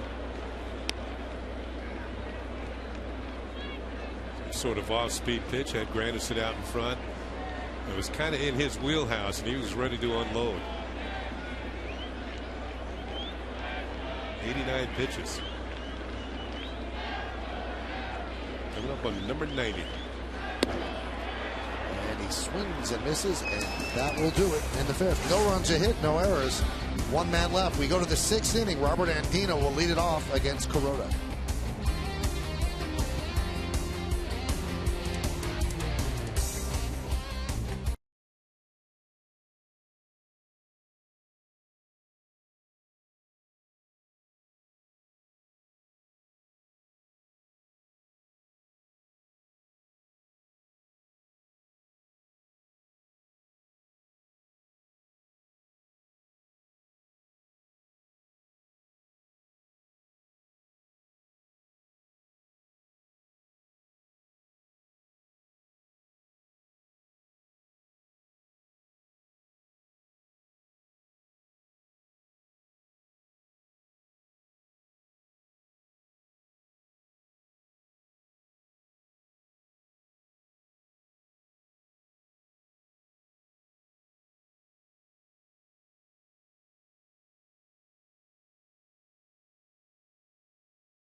Tomorrow's starting pitcher is brought to you by Verizon Fios. Welcome to America's fastest, most consistent, most reliable internet. Welcome to life on Fios. Brian Mattis will go for the Orioles. 0-3, 5.66. They're waiting for him to come around. Phil Hughes, Yankees are waiting on him as well. 1-3, 7.88. It all begins on, yes, at 6 o'clock with the BP show. 6:30 is the pregame. I'd say 7:07, 7:08 is going to be first pitch. 2-1 Yankees lead as we go to the 6th inning. Pitcher's duel between Hamill and Kuroda. Andino will lead it off. That one is driven deep to center field. On the run is Granderson, and he'll make the play. 1 pitch, 1 out. Yeah, plenty of airtime to get back underneath that one, as Andino used a lot of center field with that fly ball out. Andino's a pretty good bunter. You can see Eric Chavez in on the grass, but he wasn't butting on this one. Granderson tracks it down for out number 1. Quick out for Roki Kuroda. A loud out, if you will.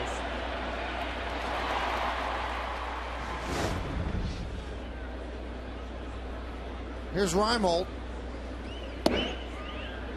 And a strike.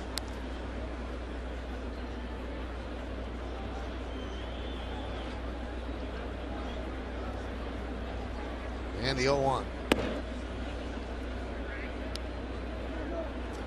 Kuroda's got a pretty good rhythm going. He and Russell Mart tonight. You saw that yesterday with CC Sabathia. He and Chris Stewart really were wheeling and dealing.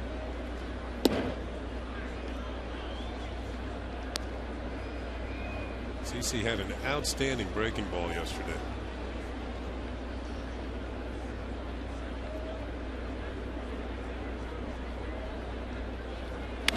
That one is driven deep to left field. Fair, it's gone. Foul ball.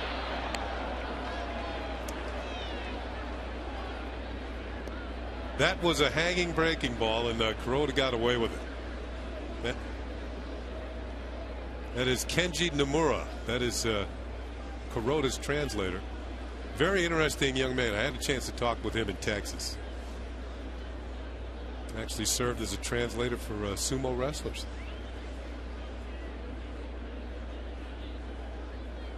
Two. Got a piece to stay alive. And he had served in the same role with the Dodgers with Kuroda, and has come over to the Yankees. I guess it has to be a very trusting relationship. Yeah. I notice sometimes you have to translate some of the things I say. Then we're in trouble. The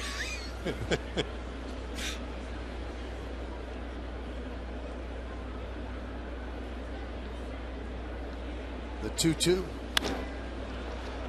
One hopper to Jeter. 2 outs. Follow the Yankees with the MLB.com @BAT12 app for your iPhone, iPad, Android, and Windows Mobile. Get live audio, pitch tracking, video highlights, and more. Text at BAT to 31826 or visit Yankees.com for details.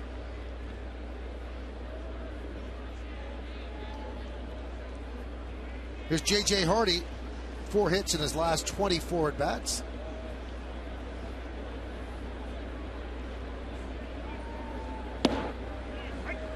There's a strike. Good pitch total for Kuroda. 70 pitches with 2 outs here in the 6th.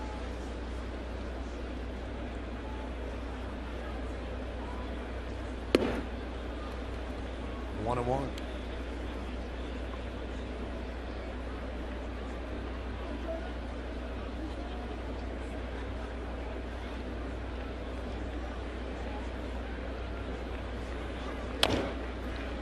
Right back to Kuroda. And he works a nice, easy 1-2-3 inning, retiring the Orioles in order. A-Rod's going to lead off against Jason Hamill. Stick around for that. Yankees up by 1.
Time for another look at tonight's Toyota Text Poll. Again, the question, which of these teams currently tied atop their division has the best chance of finishing there? You've been texting us at 42951. Here's how you voted.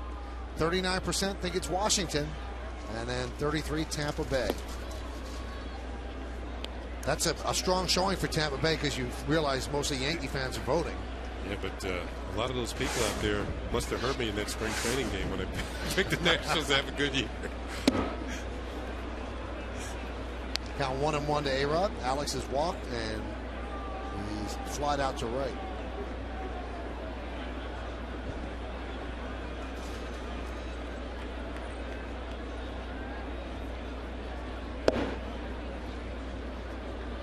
Now, was it yesterday that Alex passed Willie Mays on the all-time RBI list? Next up is my former teammate Eddie Murray. We've had Eddie in the booth.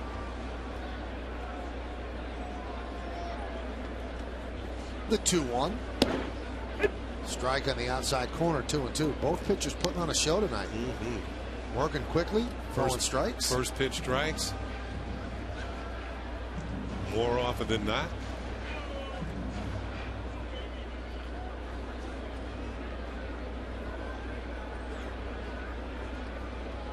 Swing and a miss. Good breaking ball. A-Rod down on strikes. He took something off of that one. We've seen the good hard slider. This is more of a curveball and only 70-something miles an hour. You see more downward break instead of side to side. And I don't think he's thrown this one to Alex all night long. And he finally breaks it out with 2 strikes on him and picks up his 5th strikeout with this good breaking ball.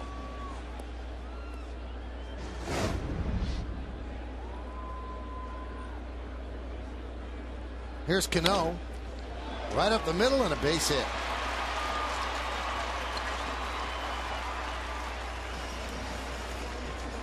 This copyrighted telecast is presented by authority of the New York Yankees and may not be reproduced or retransmitted in any form, and the accounts and descriptions of this game may not be disseminated without the express written consent of the New York Yankees. Cano's last 3 hits have gone to center field, and I always felt the way you start a hot streak is hitting right back through the middle, get your stroke going, and then you start to move the ball around the field according to where the pitch is thrown.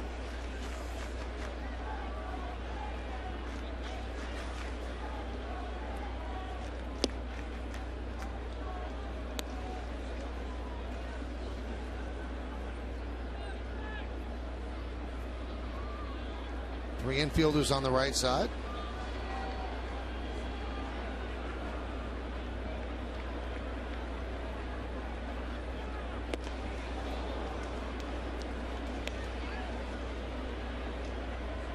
Nobody shifts like Joe Madden of the Rays, but this is a pretty significant shift. Only Pettitte is on the left side. Old school guy like Jim Leland, he did not shift this much. His shortstop was actually on the shortstop side of the bag for Teixeira.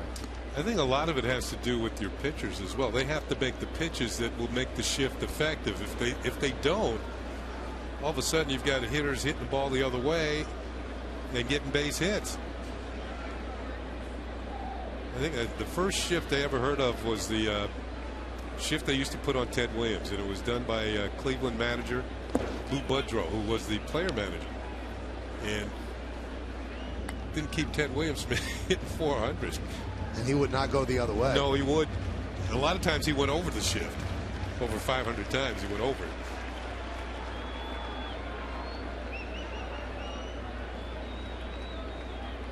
And then we saw a big-time home run hitter this weekend, like Prince Fielder, and you couldn't shift against him because he takes the ball to left field a lot. He's a good hitter. He hits close to 300 every year. 2-2 to Mark.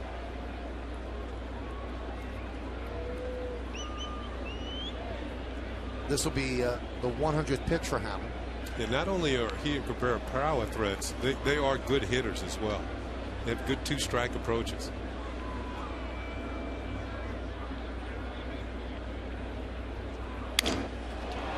High fly ball right center field, and is going to dunk in there for a base hit.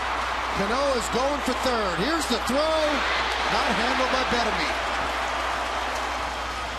So a base hit for Teixeira. Cano took a chance, and the throw actually beat him. Pettitte could not handle it. And if you're going to take a chance, it might as well be with one out and you have the lead. Kind of a broken bat looper into right center field. Adam Jones had more assists than any center fielder in baseball last year, and he gets off a good throw here. But Pettitte cannot handle the second hop, and Cano is in there. The throw's actually going to beat him. You can see it past Cano right there, but Pettitte cannot handle it. And Cano took the chance, and it pays off. He's at third with one out. Yeah, he's looking for a little breathing room for Kuroda. And this could be an inning-ending double play. There's one. And there's two. So Hamill got just what he needed. And the Yankees strand a runner. No runs, 2 hits, and 1 man left. Let's go to the 7th. 3, 4, and 5. Markakis, Jones, and Wieters coming up.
Well, we go to the 7th. Time of the game summary brought to you by your local Nissan dealer. It's 2-5-0 Yanks, 1-3-0 for the O's. Hamill's pitched good baseball, so is Kuroda.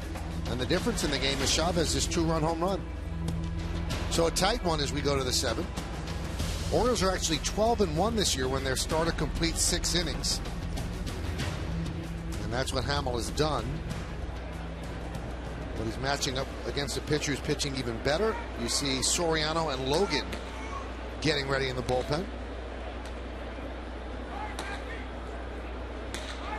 This is the 3rd time through the order for Kuroda.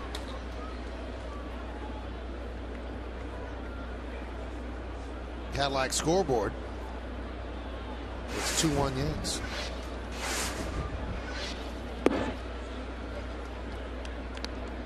One 1-0 to Markakis. He's flied out to left.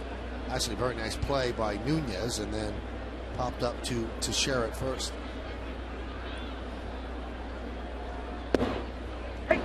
Strike. Good movement on that fastball. Looked like it might be inside, then darted back for the plate. 75 pitches, so pitch count is in great shape. 2-1.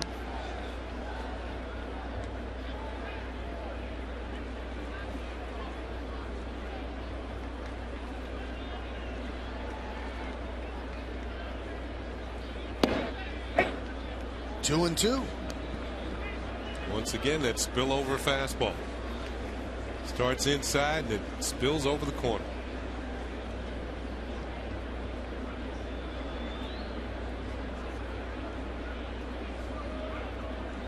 And the pitch. Base hit up the middle. Granderson will get it in. Leadoff single for Markakis. Later tonight, don't miss WB Mason presents the Joe Girardi Show as the skipper looks back at the first month of the season, including last week's tough matchups against Texas and the Tigers. Plus, Joe answers your questions, which you've submitted on Twitter. The Joe Girardi Show tonight after the postgame. It's only on Yes.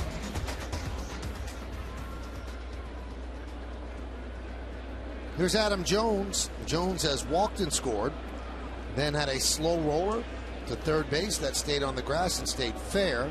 Base hit, but he was caught stealing in the fourth inning. He has a 9-game hitting streak after that single. And last pitch that Markakis got the hit on it. Kuroda tried to throw that fastball once again. It spilled over, but spilled over too much towards the middle of the plate.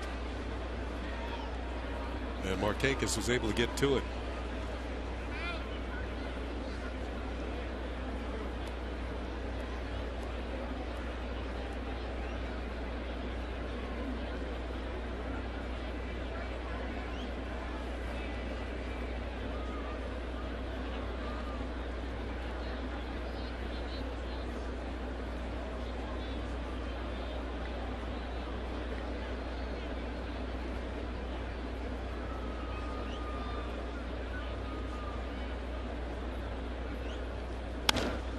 Allen is driven to center field. Deep, going back, Granderson. Still back. He's on the track. He'll make the play in front of the wall. Tagging is Markakis. Heads up base running as he advances into scoring position. He just assumed that Granderson would either get to the ball or would be out. But first of all, as an outfielder, he knows his ball is fairly high in the air. It's going to give Granderson time to get back. See him scamper back to the bag, tag up, and head for second, and get himself into scoring position. Without a throw to second. Jones had to reach for that just enough that he couldn't pull it. He hit it to straightaway center field almost as Granderson, way out there in deep left center, makes the play.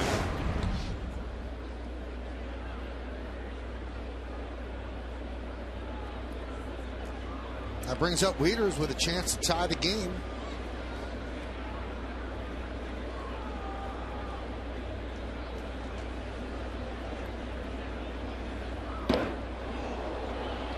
Wieters gets plunked.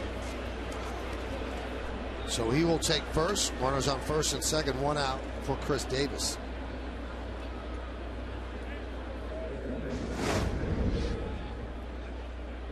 Martin shifts inside and pitches too far in. And it catches Wieters right on the knee, but he doesn't react very much. I guess those catchers are tough. They're used to bumps and bruises.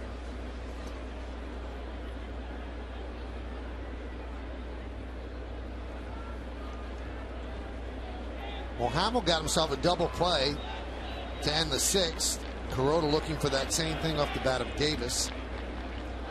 Davis is driven in the only run for the Orioles, a sac fly in the second.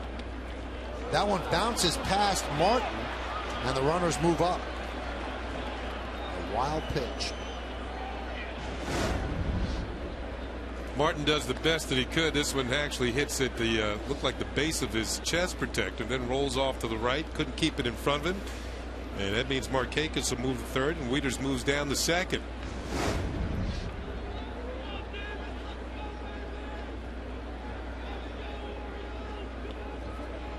Soriano and Logan are ready, but Kuroda does have a low pitch count, so they're hanging with him.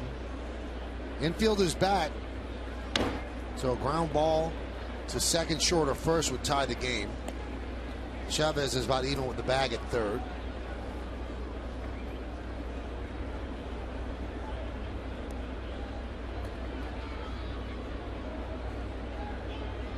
Granderson very shallow in center field for Davis.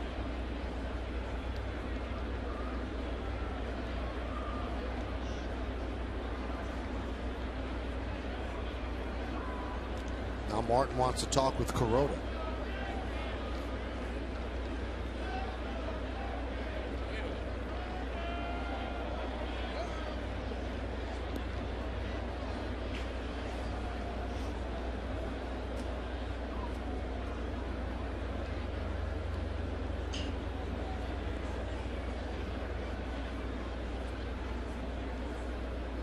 That was a lengthy discussion, as if they were maybe calling more than one pitch. You know, set up a sequence of pitches with a runner on second base.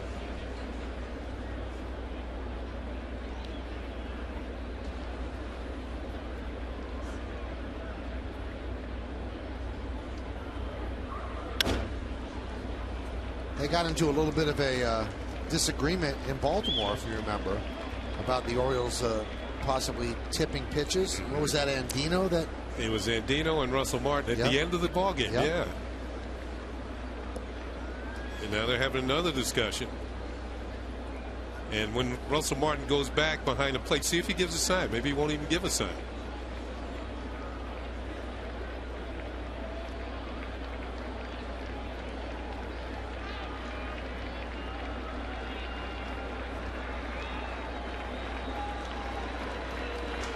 It's like it was strictly verbal. 1-2. Big strikeout. They'll get Davis at first. Runners hold up. 2 away.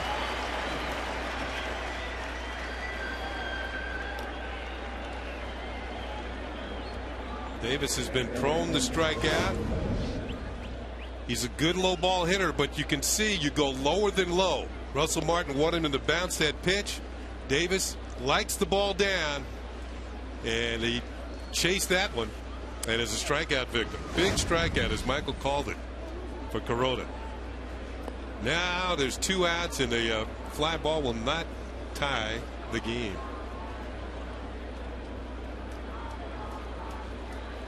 Here's Pettitte, wrapped into a double play and then single to left.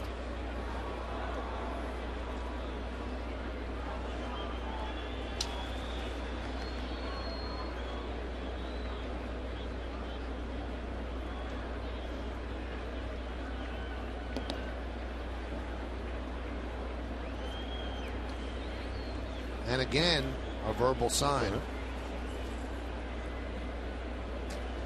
Now you got to remember that this goes back, as Michael said, to the series in Baltimore, and they have a catcher at second base who's used to seeing signs and or giving signs, and knows what they're all about in sequences. So this is a big part of the game. I think Russell Martin recognizes it, and he's going to make sure his pitcher has the best chance of getting out of this jam.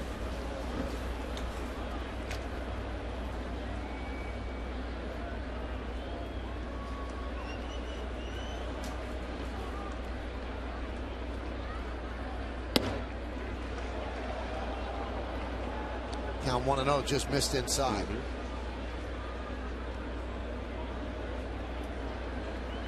These last few pitches, he has not given a sign with his fingers. It's all been verbal.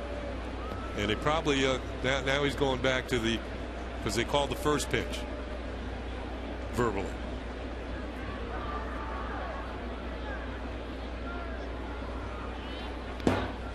That one gets away from Martin. Here comes the runner. Here's the play at the plate. They got him. They tag out Markakis. A beautiful tag by Kuroda. The Orioles try to score it on what they thought was a wild pitch, but Martin with a good recovery. And he gets it to Kuroda, covering a collision at home plate. And Markakis is out as Kuroda holds on to the ball, and the Yankees hold on to the lead. And there you have it, as Markakis slides in. So it's time for the 7th inning stretch here at the stadium. Yankees up 2-1. And let's now pause for God Bless America. God bless America. God bless America. Land that I love. Stand beside her and guide her through the night with the lights from above, from the mountains to the prairie.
Thanks a lot, Nancy, as the Orioles try to tie the score in the 7th inning, but a really nice play by Russell Martin, and Hiroki Kuroda makes it on the Cadillac scoreboard 2-1, Yankees over the O's. Yeah, we got a couple of looks at this one more time, and you can see Kuroda get it in there and applying the tag before Markakis can reach around him. Jerry Lane had a long look at this one, the home plate umpire, to make sure that Kuroda actually hung on to the baseball. He did, and Markakis is out.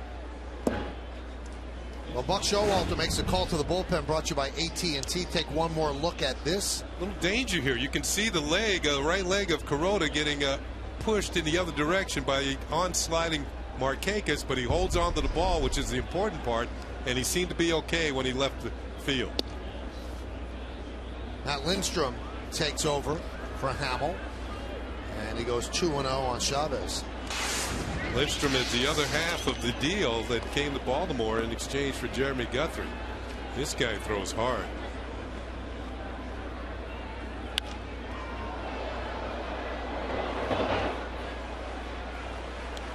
Well, the Orioles got another bullpen arm.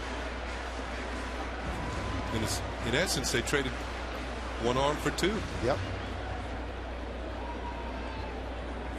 And Guthrie was a pretty good arm, but never really able to get it all together and realize the potential. He's had some good years. High fly ball left field, long run for Reimold, but he's there. One out. Come out to Yankee Stadium on Wednesday, May 9th for a special giveaway when the Yankees take on the Rays. The first 18,000 guests in attendance are going to receive a Yankees Garden Gnome, courtesy of Scott's. For tickets, log on to Yankees.com. Visit the stadium ticket window, Yankees clubhouse shops, or call Ticketmaster at 877-469-9849. That yeah, that was cool. Get one for your garden. Russell Martin, who had a good top of the 7th inning, Kenny, the way he maneuvered Hiroki Kuroda, gave the signs verbally, then that play on the potential wild pitch really changed that inning defensively. 0-2. You know, the key was the backhand flip. It was sort of like a middle infielder. Flip it on the backhand. You see second baseman to the shortstop covering. David Robertson warming up in the Yankee bullpen.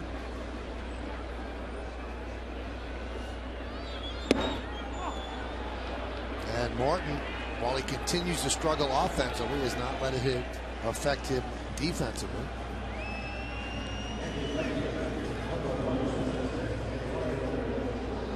Kuroda's pitch count still very manageable, but when you've got Robertson and then Rivera out there, do you stay with Kuroda?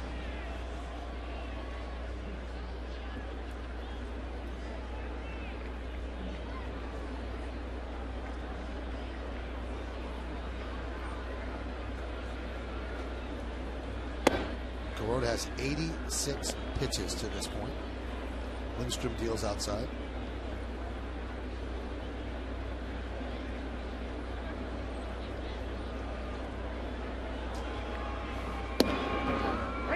And a strike, 1-1. If Kuroda does start the top half of the 8th inning, and with Robertson up and throwing, it'll be hitter by hitter.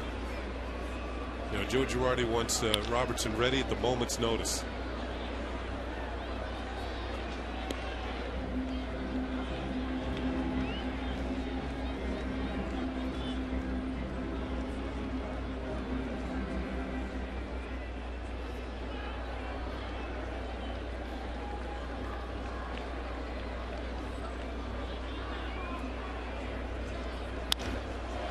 Driven out to center field. Adam Jones on the run. Still going back. Still back, and he makes the play for the final out of the 7th inning. Nunez gave it a ride, but Jones ran it down.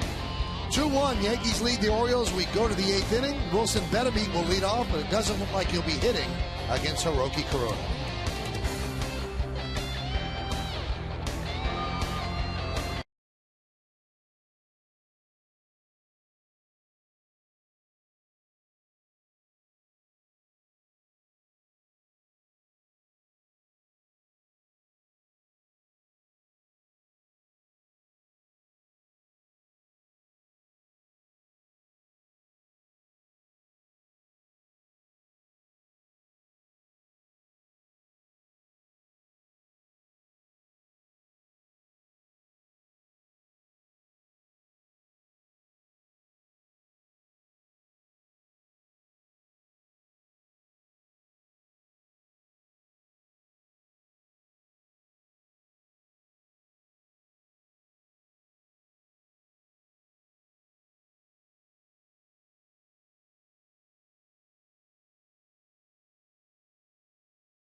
Well, thanks a lot. So we'll see how that one goes. Here at the stadium, they do take out Hiroki Kuroda. When you've got a shutdown 8th inning guy like David Robertson, you got to go with him. It's the 11th appearance of the season and a bunch of zeros up there. Hadn't allowed a run, 15 strikeouts in 10 innings. He's carried on where he left off last year. He's just been unbelievable out of the bullpen. Opponent's hitting just a $194.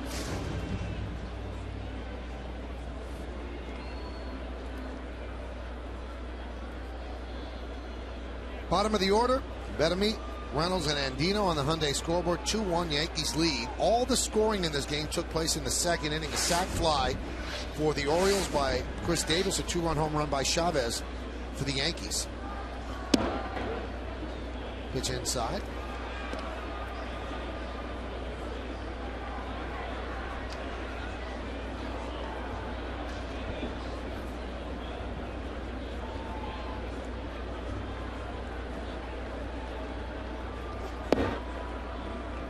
Count 2 and 0. So a strong performance by Kuroda to get to this point. Now turning it over to the bullpen. John Smoltz, who was here with TBS yesterday, was raving about David Robertson.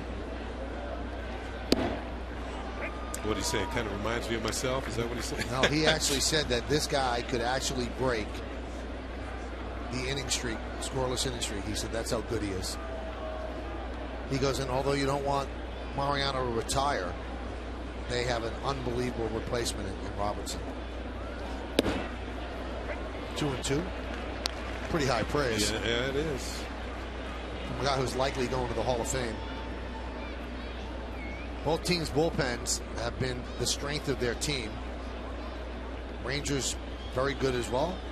For the Orioles, 1.88. 2-2. That's a broken bat. And a foul ball. Well, the Yankees saw a bit of the Rangers bullpen in Texas. Their whole staff looked pretty good.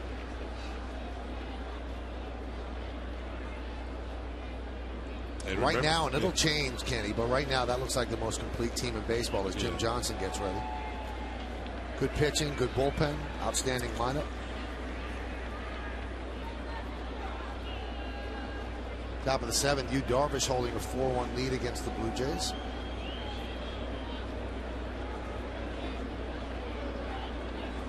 Two-two. Outside, 3-2.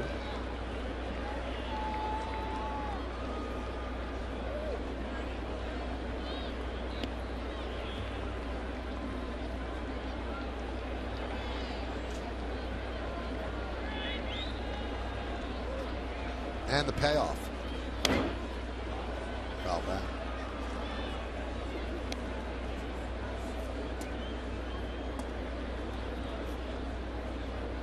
Pettitte has a hit tonight to increase the hitting streak to 6 straight games. Getting a little more playing time. As Mark Reynolds been moved off of third base somewhat.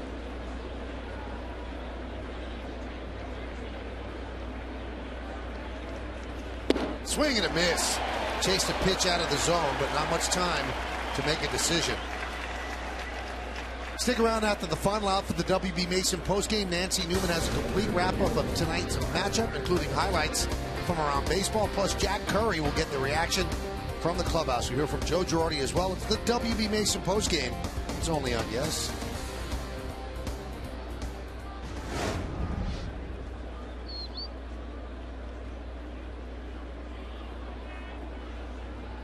Here's a swing and a miss by Pettitte, as Michael said. Chased the pitch out of the zone.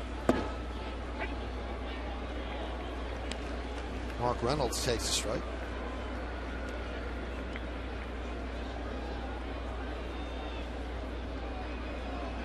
Chavez playing deep at third, close to the line.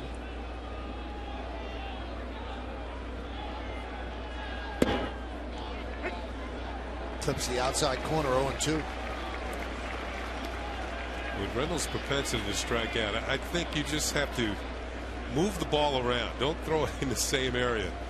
Make him guess where you're trying to go, in or out, up and down, and It's hard. He does not make the adjustments.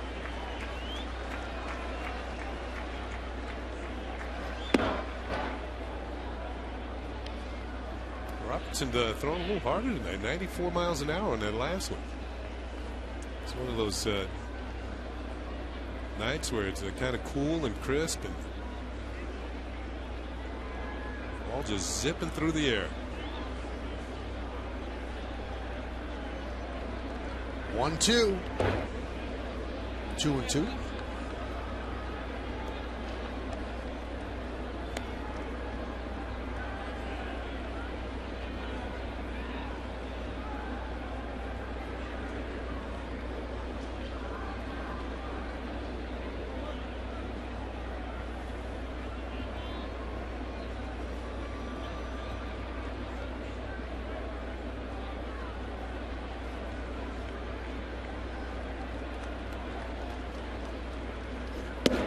Strike three. Reynolds down looking.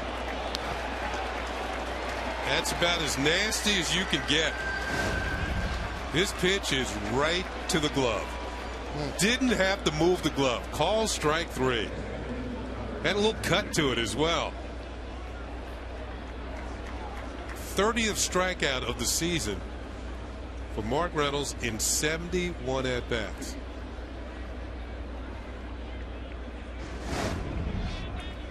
There's Robert Andino.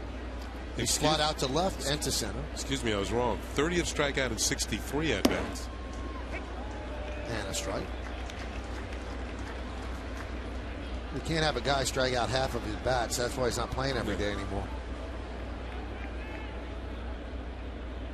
A little close, but he won't be. They won't be giving him 600 at bats. Well, I mentioned the fact that Buck Showalter has a little more versatility this year with his roster. I mean, last year, you know, Reynolds was hitting some home runs. He was 4th in the league in home runs. That is not happening for him this year. So they didn't have Wilson Benameat last year.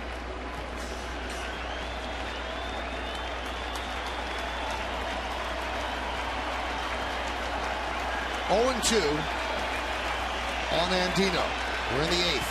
2-1 Yanks. 1-2.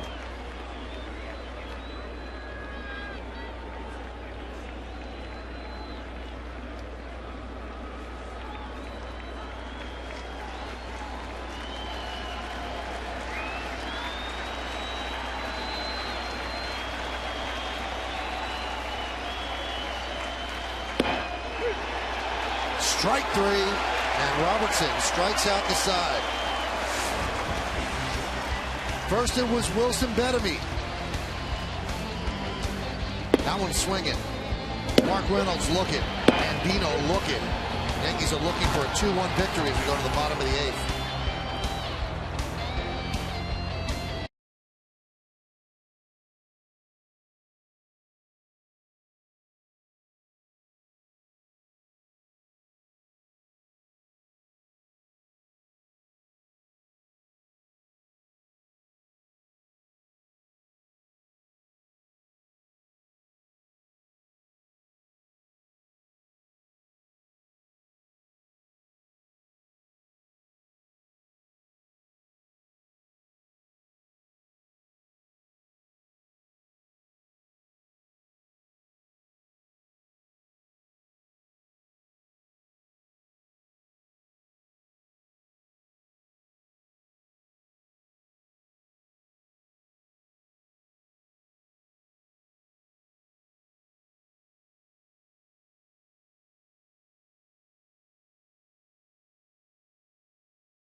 Yankees Baseball on Yes is brought to you in part by Ford, the official truck of the New York Yankees.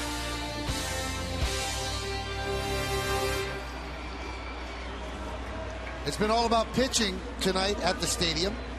Yankees holding on to a 2-1 lead. Orioles bring in their third pitcher, Jim Johnson. Jason Hamill started, 6 strong innings. Matt Lindstrom pitched a 1-2-3 7th. And now the closer, Jim Johnson, comes on. Has yet to allow a run, 7 for 7 in saves. And 15 in a row going back to last year. Johnson actually pitching tonight, has not pitched in a few days. He was in the hospital with a severe case of food poisoning.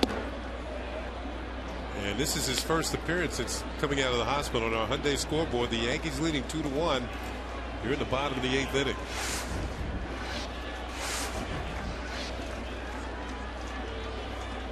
His only complaint while he was in the hospital, while he was recovering, was that the hospital didn't have the games on cable. And he couldn't watch the Orioles.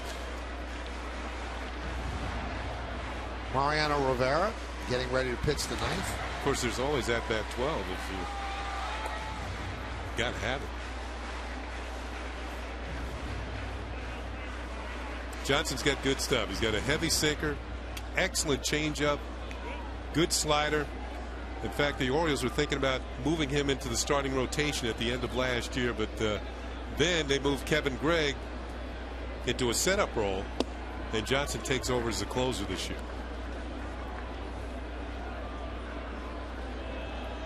In fact, that move was made towards the end of last year. The 2-1. 3-1.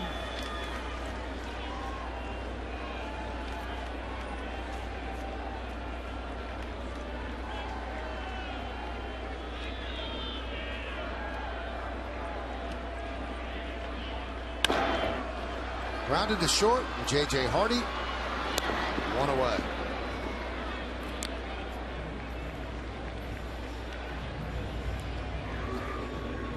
So Jeter is 1 for 4 tonight. And that brings up Curtis Granderson.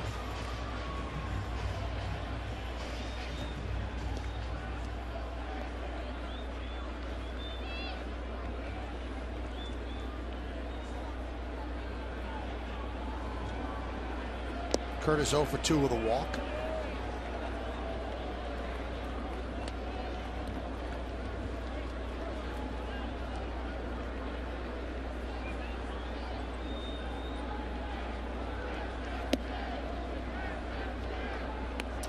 Good change up.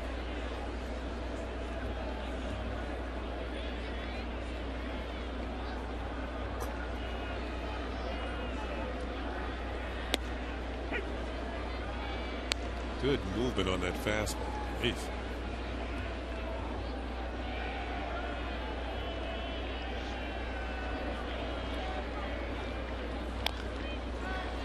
Dribbler in front of the plate. Grabbed by Wieters. The second out. Let's check out how they approach Granderson and do it with the Mazda pitch by pitch. Yeah, he starts him with a good curveball into dirt for ball 1. Changeup is down, low ball, trying to stay away from fastball. Finally has to go to it, but has enough movement for a strike. Same pitch. That was actually the worst pitch of the 4, but Granderson hit on top of it because of the movement.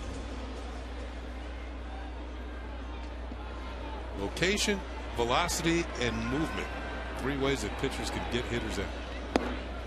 Breaking ball to Alex is inside. 1-0. A-Rod 0 for 2 with a walk. When you have a tendency to mix all those 3 together, you've got a real good pitcher on your hands. And we saw that with Robertson in the top half of the game.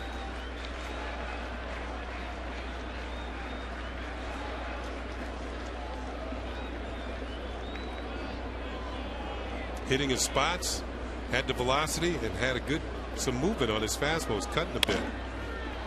Grounded to short, J.J. Hardy, and Johnson works a 1-2-3 8th inning. Mariano will come on for the Yankees, and he will face the top of the Orioles order, Reimold, Hardy, and Markakis.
You know, you could vote along with us for tonight's Chevy Player of the Game.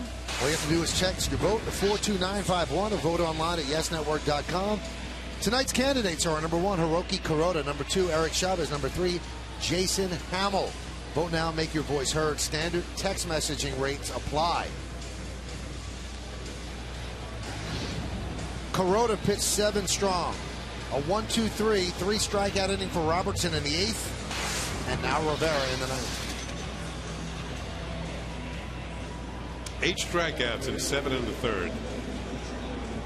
Only a couple of walks.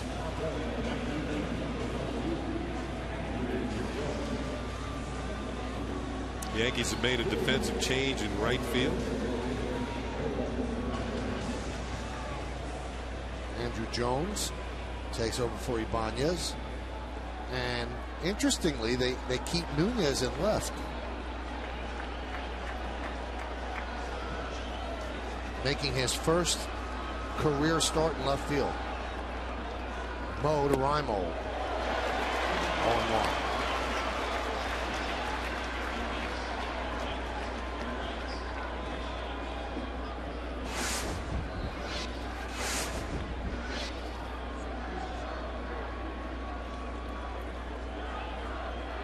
The 0-1.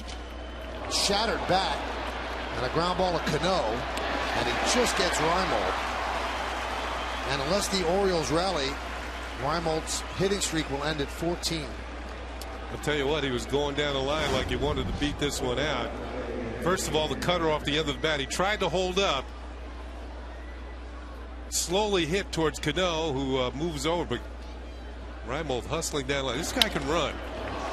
Good athlete. And thrown out by about a step. There's J.J. Hardy.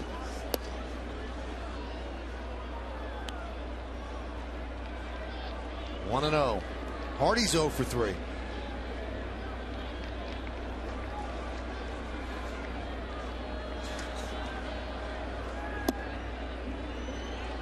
Two 2-0.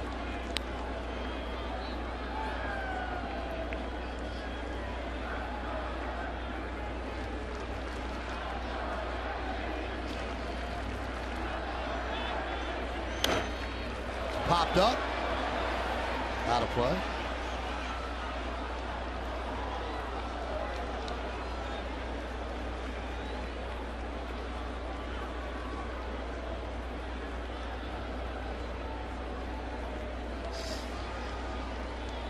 Since blowing that opening day save against Tampa Bay, 4 for 4 in saves, has not allowed a run. The 2-1. Line drive, a base hit to right center field. Granderson cuts it off. Hardy will stop at first. So the tying run is on base.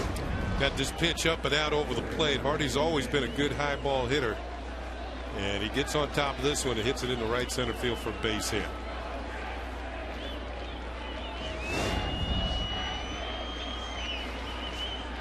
Get a pinch runner now. Looks like Andy Chavez. And it is. A pinch run for Hardy.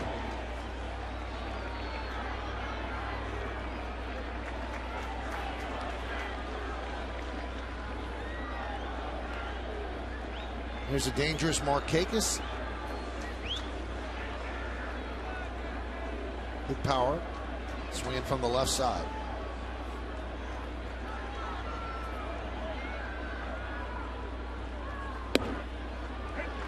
Strike. Taking note of Chavez's lead. He had a pretty good lead over there at first base. Good numbers for Markakis against Mo.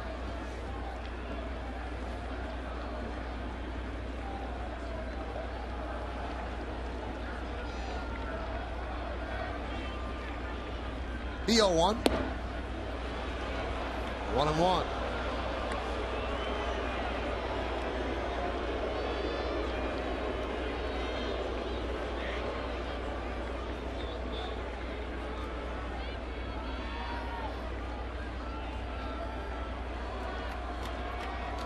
Would they send Chavez?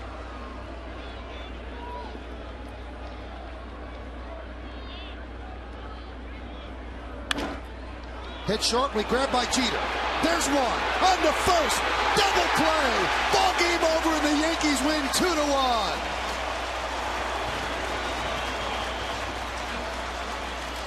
Markakis hit it about as hard as you can hit it, but a nice play by Jeter to start the DP. Yeah, the ball hit to his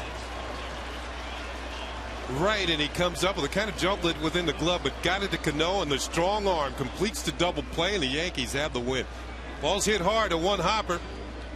There's a transfer to Cano and on to Teixeira, and the Yankees are in the win column.